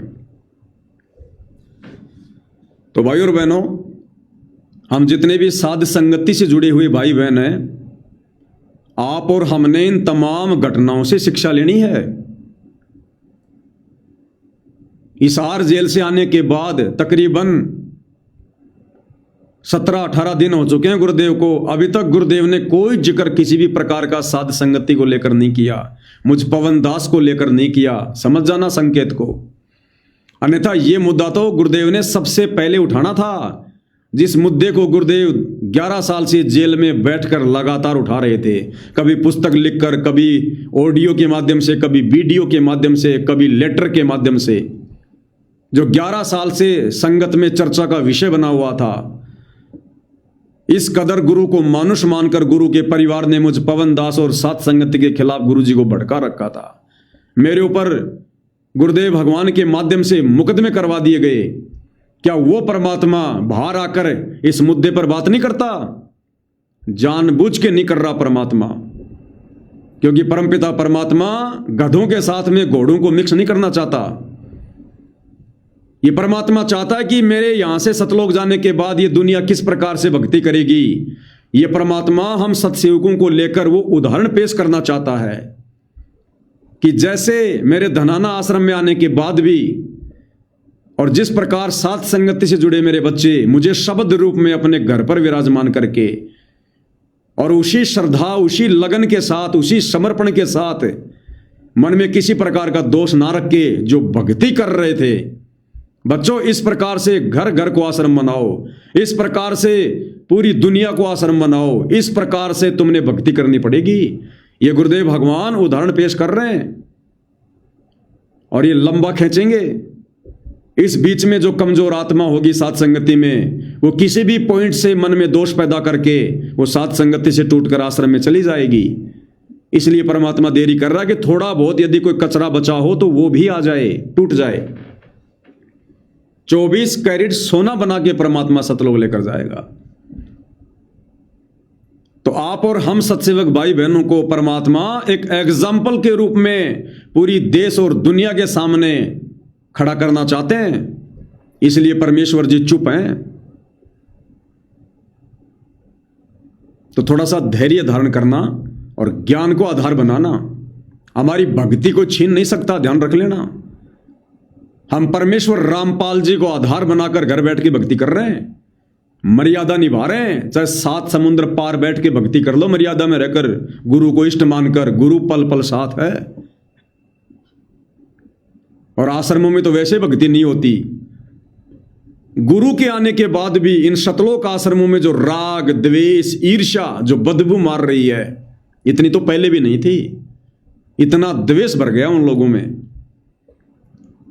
वो भेदभाव। ये लोग कहा करते थे कि हमारे आश्रम में कोई भेदभाव नहीं होता। भक्तों की 1-1 किलोमीटर लंबी सांप की तरह लाइन लग रही है गुरुजी के दर्शन के लिए, और राजनेताओं को गुरुजी के लड़के वीआईपी दर्शन करवाते हैं, वीआईपी दर्शन। अरे उस परमात्मा के दरबार में सब एक समान होने चाहिए। उन राजनेताओं को भी लाइन में लगना चाहिए, बीच में नहीं, सबके पीछे, कि भैया नियम और कायदे से चलो। यहां पर ये परमात्मा का दरबार है, पूर्ण ब्रह्म का दरबार है। यहां हम अगर भेदभाव करेंगे तो हम भी उसके दोषी बनेंगे। चाहे नेता हो, चाहे राजनेता हो, कोई प्रधानमंत्री भी अगर आ जाए और अगर लाइन लग रही है तो सबसे पीछे वाले भगत के पीछे प्रधानमंत्री को होना चाहिए। ये वो मार्ग है। हमारे आश्रमों में भेदभाव नहीं होता। अरे तुम तो अपने भक्तों के साथ में भेदभाव कर रहे हो, अपने भक्तों के साथ में, गुरु भाई बहनों के साथ में। बेचारे 10-10 घंटे लाइन में लग के दुखी होके गुरु जी के दर्शन करने जा रहे हैं, और नेताओं को तुम वीआईपी ट्रीटमेंट दे रहे हो। उनकी गाड़ियां भी आश्रम के अंदर आ रही हैं। ये भेदभाव नहीं है क्या? ये निष्पक्षता है। भैया जब सत्य सामने आता तब पता चलता हम कितने भगत हैं। सोशल मीडिया पर कितना ही भोंक लो, कितना ही लिख दो, हमारे आश्रम में ये होता है, हमारे आश्रम में वो होता है। अब क्या हो रहा है इन आश्रमों में? ये आश्रम है ये, इसलिए गुरुदेव ने इनको कुआं बताया, इसको खुली जेल बताया। हम क्या करेंगे उस कुएं में जाके? हम क्या करेंगे उस जेल में जाके? हमारे घर को गुरुदेव ने आश्रम बना दिया। घर घर शतलोक आश्रम, घर घर शतलोक आश्रम। तो भाई और बहनों, आप और हमने दृढ़ रहना है। और परीक्षा बहुत हो सकती है, ध्यान रख लेना। ये दास पहले भी कहता आया है कि ये पवन दास सदा तुम्हारे बीच में नहीं रहेगा।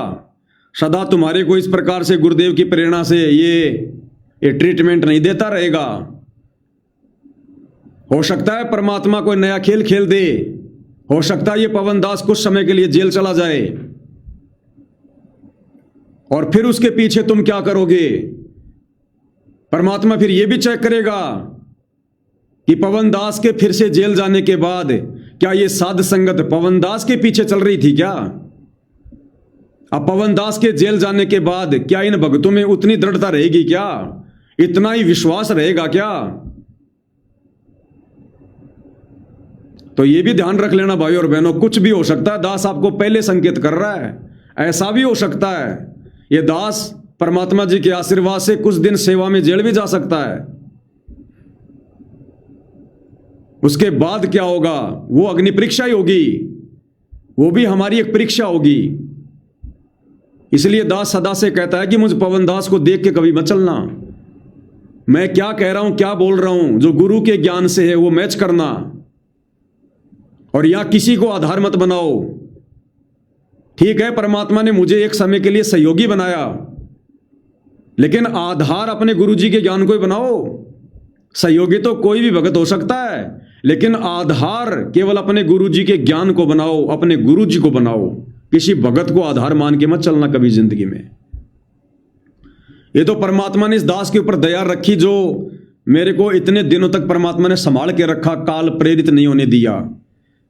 अन्यथा मेरे जैसे तो 50 आते हैं, 50 जाते हैं।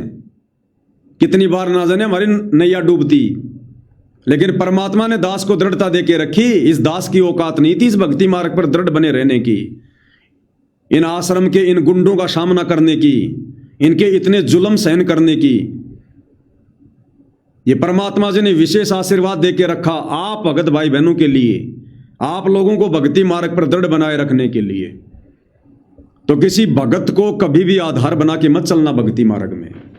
भगतों से तो फायदा उठाया जाता है। जितना वो भगत परमात्मा की मर्यादा में रहकर हमें कोई सत संदेशा दे रहा है, तो हमने तो उस भगत का फायदा उठाना है, भक्ति पर हमने दृढ़ होना है, लेकिन उस भगत को देख के नहीं चलना हमने बिल्कुल भी।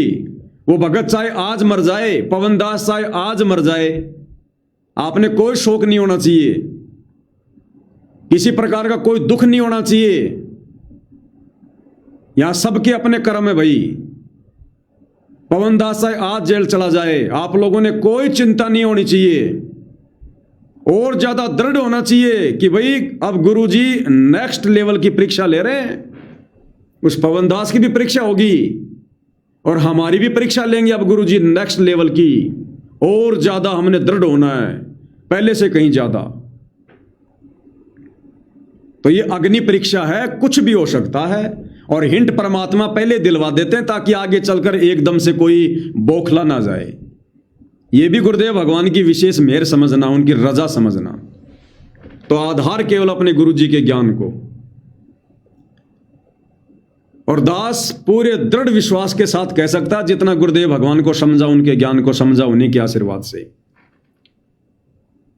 आज वर्तमान में अपने गुरुजी को परमपिता परमेश्वर मानकर, उनके ज्ञान को आधार मानकर, और अपनी आत्म कल्याण की चिंता को लेकर जिस प्रकार से हम मर्यादाओं में रहकर भक्ति कर रहे हैं, अगर हमें गुरुदेव भगवान अंतिम श्वास तक भी नहीं मिलते हैं, आश्रम में नहीं बुलाते हैं, तो भी भाई और बहनों, यदि हम इसी प्रकार से भक्ति में लगे रहे, आप और हमारा ठिकाना सतलोक है, सतलोक।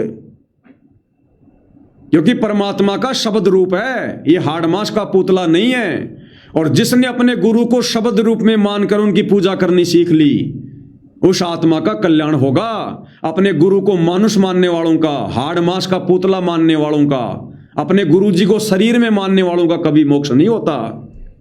देही को सतगुरु कहे यो तो धुंधर ज्ञान, और चार दाग आवे नहीं उसको सतगुरु जाने। तो अगर अंतिम श्वास तक भी अगर गुरुदेव भगवान नहीं मिलते हैं, अगर नहीं हमें आश्रम में बुलाते हैं, तो भी हमारा इतना ही विश्वास, इतनी दृढ़ता होनी चाहिए हमारी कि गुरुजी तो असली रूप में तो हमारे साथ हैं। वो देही वाला रूप तो परमात्मा ने केवल ज्ञान समझाने के लिए धारण करना पड़ता है, और इस परमात्मा की देह थोड़ी है, ये तो शब्द है। हम हैं शब्द, शब्द हम माही, और हमसे भिन्न और कछु नहीं। परमात्मा कहते हैं वो शब्द मैं ही हूं भाई, मेरा शब्द रूप है। शब्द निवास आकाशवाणी यो सतगुरु का रूप है। तो वो शब्द परमात्मा सतगुरु रामपाल जी, और शब्द हम माही, और जिस शब्द को लेकर तुम्हारा मोक्ष होगा, गुरुदेव कहते हैं वो शब्द मेरे पास है, और हमसे भिन्न और कछु नहीं। हमारे से भिन्न ना कोई आश्रम है, ना कोई और कुछ है, ना कुछ नहीं है। और शब्द रूप में गुरुजी हमारे साथ, हमारे घर पर, हमारे घट में, घटी ही में गंगा, घटी ही में जमुना, घटी ही में जगदीश, सतगुरु तारेंगे। बताओ फिर हमें कमी किस बात की? अरे जब गुरुजी हमारे साथ जाएंगे शरीर छोड़ने के बाद, तो शब्द रूप में तो जाएंगे, आड़मास के पुतले के रूप में थोड़ी जाएंगे, शब्द रूप में जाएंगे गुरुदेव हमारे साथ में, सूक्ष्म शरीर को लेकर। तो हमने तो शब्द की पूजा करनी है, शब्द को अपना गुरु बनाना है। रामानंद से कहे कबीरा, शब्द गुरु चित चेला रे। बस मर्यादा ना टूटने देना, मन में कोई कच्चापन ना आने देना। फिर देखो इस परमपिता परमेश्वर के अद्भुत खेल क्या करेगा ये परमात्मा। ये तो दास आपको नेक्स्ट लेवल की बात बता रहा कि ऐसा भी हो सकता है, तो हमने इस कदर तैयार रहना है। अन्यथा ये परमात्मा आने वाले समय में जो तीसरा जो झटका बता रहे हैं ना, उस तीसरे झटके में परमात्मा देश और दुनिया के सामने सात संगति को खड़ा कर देगा कि ये है वो मेरा मार्ग, मेरा मिशन, और ये है वो भक्ति जिससे तुम मेरी प्राप्ति करोगे, सतलोक जाओगे। आंख फटी की फटी रह जाएंगी इन आश्रम वालों की। और उस समय दुनिया वालों को पता चलेगा कि हम जो सुना करते थे भविष्यवाणियों में कि कल की भगवान प्रकट हो चुका है और उनका गुप्त मिशन चल रहा है, ये है वो गुप्त मिशन साध संगति, जिसको आज सतगुरु रामपाल जी की संगत भी अज्ञानता के चलते, काल प्रेरणा के चलते ढंग से समझ नहीं पा रही, स्वीकार नहीं कर पा रही। तो भाई आप और हम साथ संगति से जुड़ी आत्माएं विश्व की वो आत्मा है जिनकी परमेश्वर ने बुद्धि ऑन कर रखी है, जिनको ये बात ज्ञान आधार से समझ में आ रही है, जिनमें गुरु ने इतने दृढ़ता दे रखी है, इतना विश्वास भर रखा है, और ये विश्वास हमने इसी प्रकार से कायम रखना है। अब तो परमपिता परमेश्वर ने आप साथ संगति से जुड़े भाई बहनों को इतना दृढ़ बनवा दिया, अब तो मेरे को वैसे रिटायरमेंट ले लेना चाहिए, अब तो मुझ पवन दास की कोई जरूरत ही नहीं होनी चाहिए। अब तो मालिक ने घर घर में पवन दास बैठा दिए, घर घर में पवन दास बना दिए परमात्मा ने। अब जरूरत ही नहीं, अब जरूरत है भक्ति की, अब जरूरत है मर्यादा में रहकर भक्ति करने की, अब जरूरत है इसी दृढ़ता को बरकरार रखने की। और किसी को मत देखो अब, कब परमात्मा कब कौन से सारे रास्ते बंद कर दे, कब ये लाइव आना बंद हो जाए, कब दास जेल चला जाए, कब आपके सामने क्या परिस्थिति प्रकट हो जाए। अब हमने उन परिस्थितियों का सामना करने के लिए दृढ़ रहना है, आधार अपने गुरुजी के ज्ञान को बनाना है। हमने तो अब दुनिया को दृढ़ करना चाहिए, अन्य भक्तों को हमने दृढ़ बनाना चाहिए। जब गुरुदेव ने हमें इतना दृढ़ बना दिया तो इन बातों का भी हमने विशेष तौर पर ध्यान रखना है। ये नहीं सोचना कि पवन दास 4 दिन से लाइव नहीं आ रहा, पवन दास 5 दिन से लाइव नहीं आ रहा, क्या हो गया क्या हो गया। कुछ भी हो सकता है, मर भी सकता हूं, जेल भी जा सकता हूं, भक्ति छोड़ के बैठ भी सकता हूं, जीव हूं 2 कोटि का, गुरुजी के प्रति मन में दोष भी आ सकता है। आज गुरुजी की महिमा कर रहा हूं, मैं कल को उनका विरोध भी कर सकता हूं। तो मेरे को देख के थोड़ी चलो क्या भाई बहन, अपने गुरुजी को देखकर चलो, अपने गुरुजी के ज्ञान को देखकर चलो। मेरे जैसे तो 50 आएंगे उनकी महिमा करने वाले, और 50 काल प्रेरणा से उनका विरोध भी करेंगे। लेकिन आप लोगों ने क्या सीखा इतने दिनों में, उस चीज पर कायम रहना, उस चीज पर आप लोगों ने दृढ़ रहना है। तो इतनी दृढ़ता भाई और बहनों आज हमारे अंदर पैदा होनी चाहिए कि कल को मैं पवन दास भी अगर काल प्रेरित होकर अगर अपने गुरुजी की दिन रात अगर मैं बुराई करूं, दिन रात गालियां निकाल निकाल के, तो भी आप भाई बहनों ने टस से मस नहीं होना, टस से मस। और गुरुजी से यही प्रार्थना करने की, हे गुरुदेव हम नीचों पर तो दया करना मेरे परमात्मा। जब ये पवन दास जैसे भगत इस प्रकार से काल प्रेरित हो सकते हैं तो परमात्मा हम नीचों की तो क्या औकात है। मालिक दया करो, बंदी छोड़। ए मालिक हमें तो बचा के रखना परमात्मा, जो गलती इस पवन दास से बन गई होगी परमात्मा हमसे सौपन में ना बन जाए। इस कदर दृढ़ होना अपने। पवन दास आए भाड़ में जाए, अब कोई लेना देना नहीं है। मालिक ने पवन दास के माध्यम से आप लोगों को दृढ़ करवाना था, कर दिया। अब और देने को लेने को कुछ नहीं है।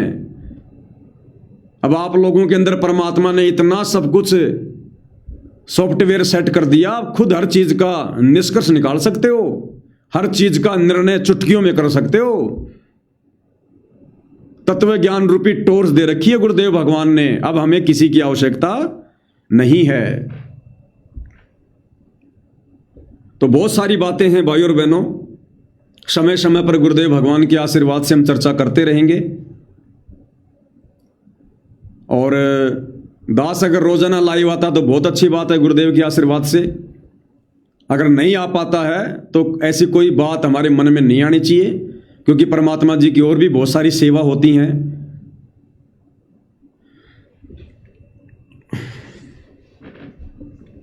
तो भाई और बहनों, अब अगर आगे का टॉपिक शुरू करेंगे तो फिर थोड़ा समय लग जाएगा। तो आज की साथ संगति में हम केवल इतना ही रखेंगे। पूज्य गुरुदेव परमपिता परमेश्वर जी हमें आशीर्वाद दे, हमें सद्बुद्धि दे, हमारा मार्गदर्शन करे, हमें भ्रमने भटकने से बचाए। और वर्तमान में परमपिता परमेश्वर जो लीला लच रहे हैं, जो खेल खेल रहे हैं, हमें परमेश्वर सद्बुद्धि दे अपनी लीला को समझने की, उस खेल को समझने की। और गुरुदेव भगवान हमें आशीर्वाद दे कि हम उनकी जो करनी है उसको ना देख कर हम उनकी जो है कथनी के ऊपर चलें, हम उनके वचनों के ऊपर चलें। हमारे मन में सुई की नोक रखने जितना भी दोष अपने गुरुदेव भगवान की लीलाओं को देखकर पैदा ना हो। वे चाहे ज्ञान में रहकर करें, चाहे ज्ञान से हटके करें। अब हमें अपना टारगेट समझ में आ जाना चाहिए। हमें जो मार्ग गुरुदेव ने बताया, हमें उस मार्ग पर चलना है। अब गुरुदेव हमारी तरह कोई इंसान नहीं है, कोई व्यक्ति नहीं है, कोई मानुष नहीं है जो हमारी जैसी वो क्रिया करेंगे। ये परमेश्वर है, परमात्मा है, इन्होंने तो पूरे संसार को अपनी शरण में लेना है। ये ना जाने अपनी अन्य आत्माओं को शरण में लेने के लिए क्या क्या खेल खेलेंगे, कैसे कैसे उनके साथ में घुलेंगे मिलेंगे, उन्हीं के अनुसार परमात्मा जी कार्य करेंगे। वो जैसा कहेंगे परमात्मा उनकी बात को स्वीकार करेंगे, क्योंकि उनको शरण में लेना है। छोटा बच्चा, नादान बच्चा, जो अबोध बच्चा होता है, वो जैसा कहता है माँ बाप वैसा ही करने लग जाते हैं। वो जिद कर लेता कि घोड़ा बनो, घोड़ा बनो, मैं आपके ऊपर बैठूंगा, तो बाप जमीन पर घुटने टेक कर उस बच्चे की उस जिद के आगे उसको खुश करने के लिए घोड़ा बन जाता है, और बच्चे को अपनी पीठ पर बैठाकर घुटनों के बल जो है वो चलता है।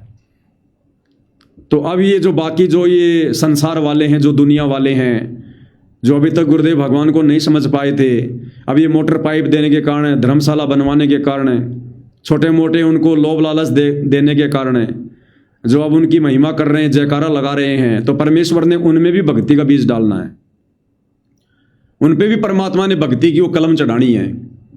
तो ये परमेश्वर किन आत्माओं को किस विधि से अपनी शरण में लेंगे, ये इनके अपने कार्य, इनकी अपनी मौज है। हमने उनकी इन लीलाओं को देखकर अपने मन में कोई दोष आदि पैदा नहीं करना है, नहीं तो मारे जाएंगे भाई और बहनों। कोई लेना देना नहीं है। इस झूठे संसार की वास्तविकता गुरुदेव ने हमें बता दी है, समझा दी है, प्रमाण दे दिए हैं। सांच को आंच नहीं होती है। अब यदि हम किसी भी पॉइंट पर नीचे गिर गए तो आप और हमारा ठिकाना नहीं, फिर अनंत युगों तक फिर ठिकाना नहीं है। तो ये परमात्मा जो करे वो करे, इनको करने दो, इनकी मौज, इनकी मर्जी, इनकी लीला अनंत है, निराली है। हमने उन तरफ नहीं देखना है। लीलाओं का देखो तो आनंद लो, आनंद कि देखो हमारे पूज्य गुरुदेव भगवान क्या लीला कर रहे हैं। ये लीलाधर हैं।